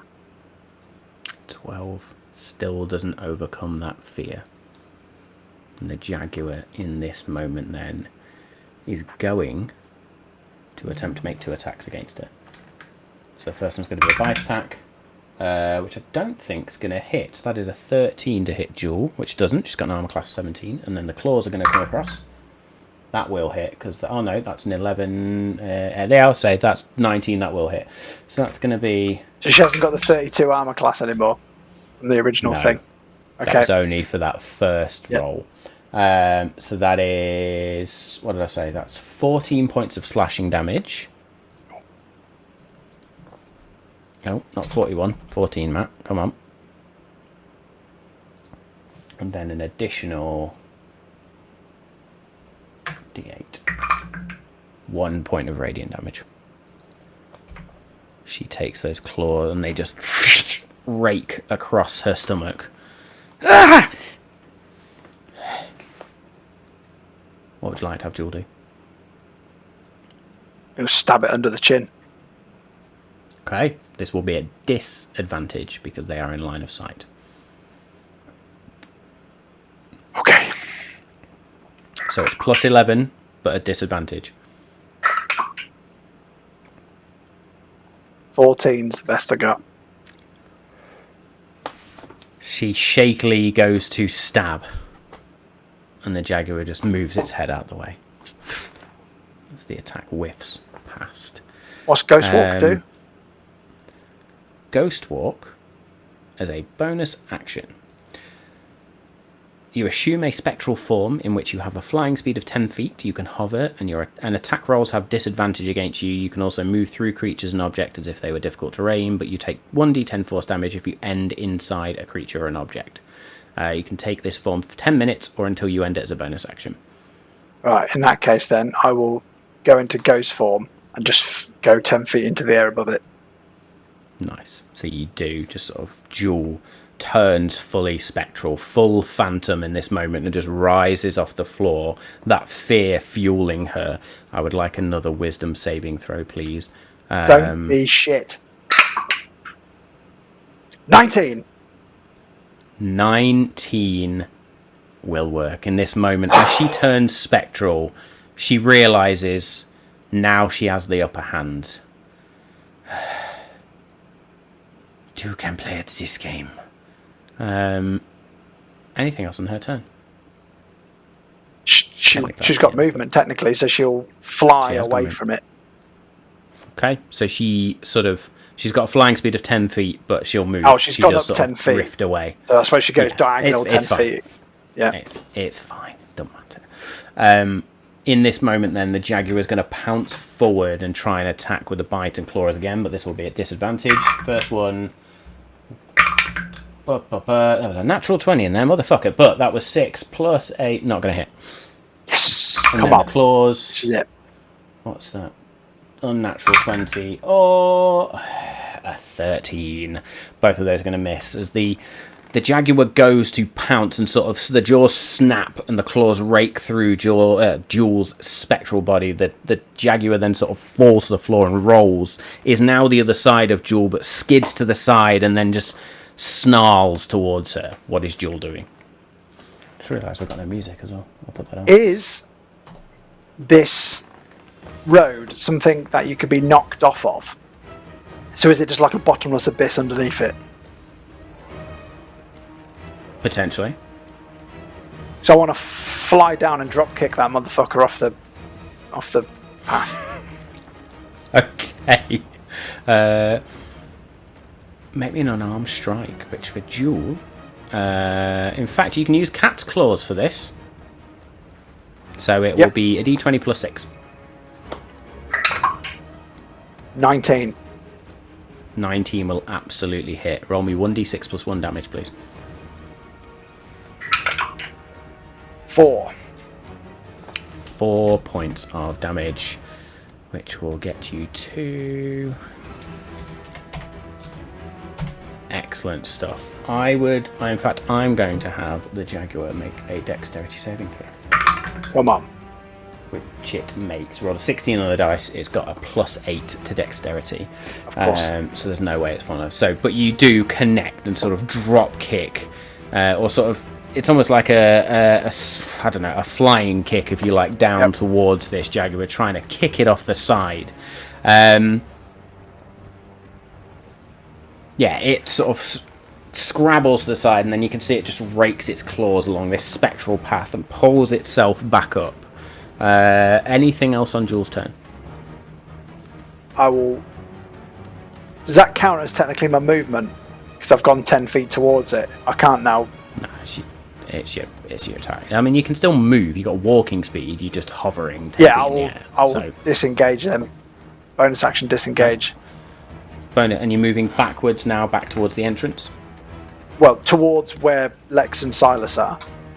Down the path. So the Jaguar is now the other side, is what I was saying. So if you want to disengage and sort of roll over the top, you absolutely can do that.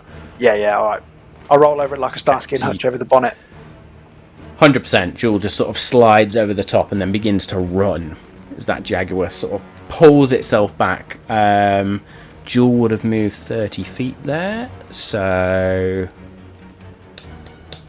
yeah, it's now going to use its Sunfire Pounce ability if it hits. It's going to make claw attack a disadvantage. Well, that's a good first one. But a natural one on the second. Come on! Starting to go Jules' way now. So, the bite misses and the claws then come in. That would have been good as well. What's that? 9, 17, which is the magic number. So just as Jules running, the claws rake across. I need a strength saving throw from Jewel, which is DC 15. So that is a D20 plus 1. 17. 17. She makes it. So is not knocked prone. But is going to take 9 points of piercing, or slashing damage, sorry, and 1 point of radiant, so 10 points of damage. What was that? Oh, empowered DM! The DM needs an extra d6. Thank you very much. I will take that d6, and I will roll that for the additional damage. Hang on, Bat. 5 points of damage. It came from the chat. 5 additional points of damage on top of that. Thank you very much for redeeming those bits. We really, really appreciate that one. Amazing. So Jewel at this point is bloodied and battered as this Jaguar just manages to connect, but that will be the Jaguar's go. What is Jewel's instinct in this moment? So she's just been hobbled. The Jaguar's not looking good, I'm going to point that out. It's time to bring it home now. So she's going to be like, not today, and she's going to stab it with the dusk dagger. So she turns. Enough. D20 plus 11, please. That would be a 29. Oh, plus 10. 28. Plus 10, so 28 to hit. Because we are in dim light now, this will be 1d4 plus 5, the initial damage. Which is an 8. And then I need you to roll a d8 as well, please. 5. Jewel looks at this solar Jaguar and realizes that she's seen this exact Jaguar before. And it was already carrying a number of wounds.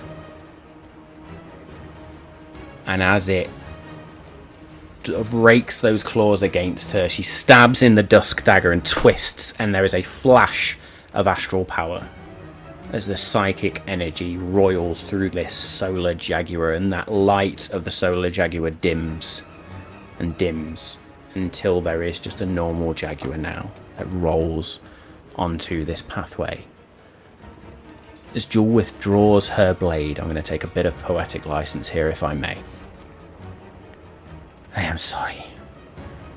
I did not wish this. But you left me no choice. And she's going to lift her hand up, take the dagger out, wipe it on her armor, turn, and seize the exit. She just hangs her head. I am sorry for your sacrifice. And steps through into the chamber. As she steps through, bloodied, battered and bruised, glass shards explode out from this orb that was covered in golden energy, then cracked, and now these shards just freeze in time, floating and rotating in the middle. A golden wand with a bead of pure celestial light at its tip that seems to take form in this moment, locks into place, and the light just begins to hum and glow. Did we do it? Did we get it? What happened to you?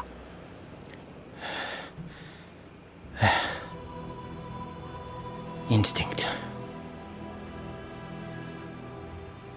I'm not quite sure what that means, but I'm so glad you're here, and I'll hug her, and then I'll reach out for the... Easy. Sorry. And I'll reach out for the wand. Okay. You reach out and touch it. Sorry, how to do it. You reach out for the celestial shard. This beacon of celestial energy. And as your hand wraps around it, thunder crackles around you.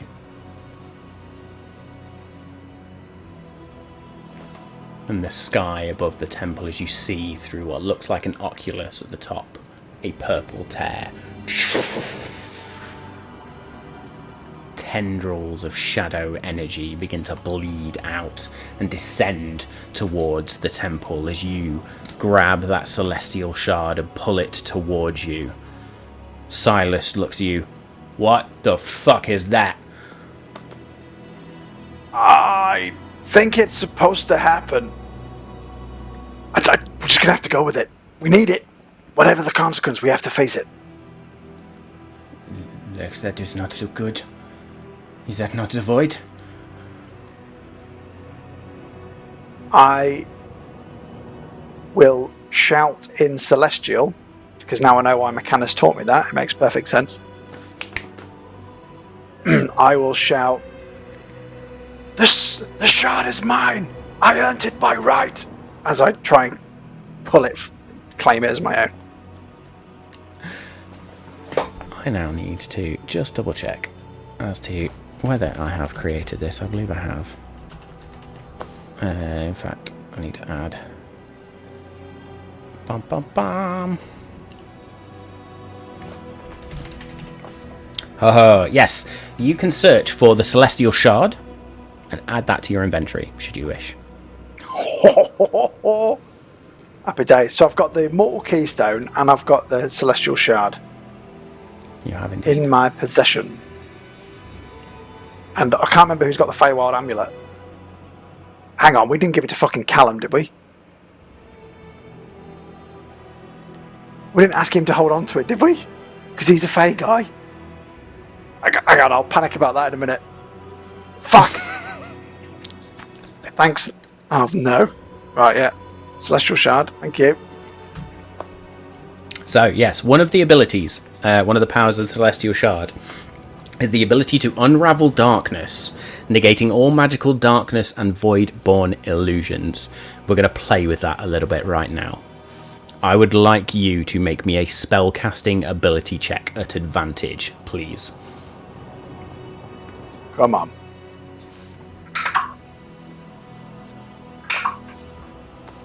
Oh, best I could do is 15. 15 is the magic number for that one. And I'm going to say it's the magic number because as you shout that to the heavens and lift the Celestial Shard up, this wand casts a beam of perfect radiant light to the sky. And you feel this power beginning to overwhelm you. The metal plate at the back of your neck begins to glow and begins to burn. Radiant hot on the back of your neck until you feel a hand on your shoulder. Easy, brother. We've got this together. And his hand comes up and meets yours. I don't know what you are, but you can fuck off. And Jewel just comes up behind the two of you. Oh well. Planar Detective Agency to the end.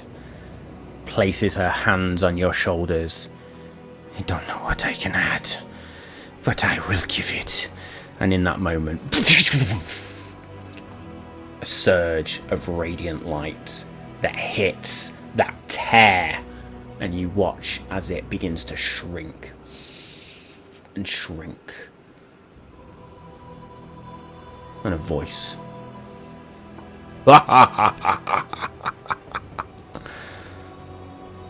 One tear.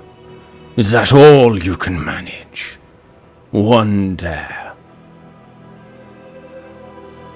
Oh, my friends. How fucked you are. And you don't realize it yet, darlings. One tear when there are hundreds. One tear with 2 codex pieces. I will see you soon, darlings. A flash of light. And everything goes dark.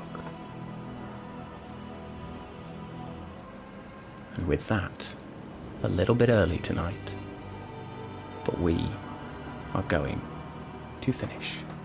Can I ask an ending question? With him saying darling, was that the voice of Callum? Yes. Fucking bastard! Okay. Obviously Lex don't know he's a traitor yet, so that's going to throw him for a loop. Oh, indeed. So, darkness surrounds you now. But we have gained the Celestial Shard. A mission complete. And of course, with that mission complete, comes a level up. Come on! So that will apply to the whole party.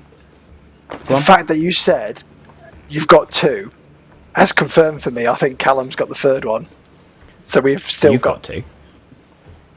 Jewel hasn't got the Feywild Amulet. That's what I mean. So I think we let Callum have it or keep it because we got it when he got his Queen of Darkness powers. So him saying you've got 2 makes sense because he's got the other one in my head. Okay, I think that's how I remember it. Fuck, I hope somebody else has got it. I mean, I can go check. But yeah, maybe we'll unpack that on Magic Unrolled, which Danny and I are going to do together. Maybe not a long one, but we will certainly do that Magic Unrolled. Thank you to Drago of Nordacia, because I think that is the first time anybody has used their Wrath Strike Nuggets to give anybody advantage, whether it's the DM advantage. But please don't forget you can do that if we're ever in a critical moment, you're watching, and you think, oh, I really wish I could help the players. You can. Spend those Wrath Strike Nuggets, give them advantage.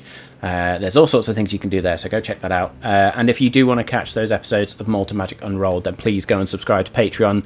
What I have done on Patreon and what we've done as a crew is, because we know everybody's loving Daggerheart at the minute, so I have made our Session 0, our Session 1.5, and our Session 1.5 available for you to go and purchase. They're as cheap as we could make them physically, lowest we could make them on Patreon, but if you want to go and pay for them and get them and understand the character creation and what's been done there, then please go check that out as well. But yeah, Danny, anything final from you, my friend? I think we nailed it, but at the same time I'm now panicking that we've lost a piece as we've gained one, so we're net neutral. Well, there we go. Either way, you got a level up out of it. Either way, I'm going to spiral now. So, thanks. Fucking brilliant. Well, there we go. Thank you, Danny, for being gracious this evening and being a willing victim of a one-to-one session. Always good fun. Look, I think that's it from us. We will be back with some more Campaign 2 action next week with just Danny and Dave, as Tom and Bodhi are off to Gen Con. So if you're heading to Gen Con, please go and say hello to Tom and Bodhi. They're also running a panel with some fucking amazing creators as well. So don't miss out. If you've not already signed up for that, please go do so. But yes, until next week, we love you all. Stay safe, and we'll see you next time. That's not the outro.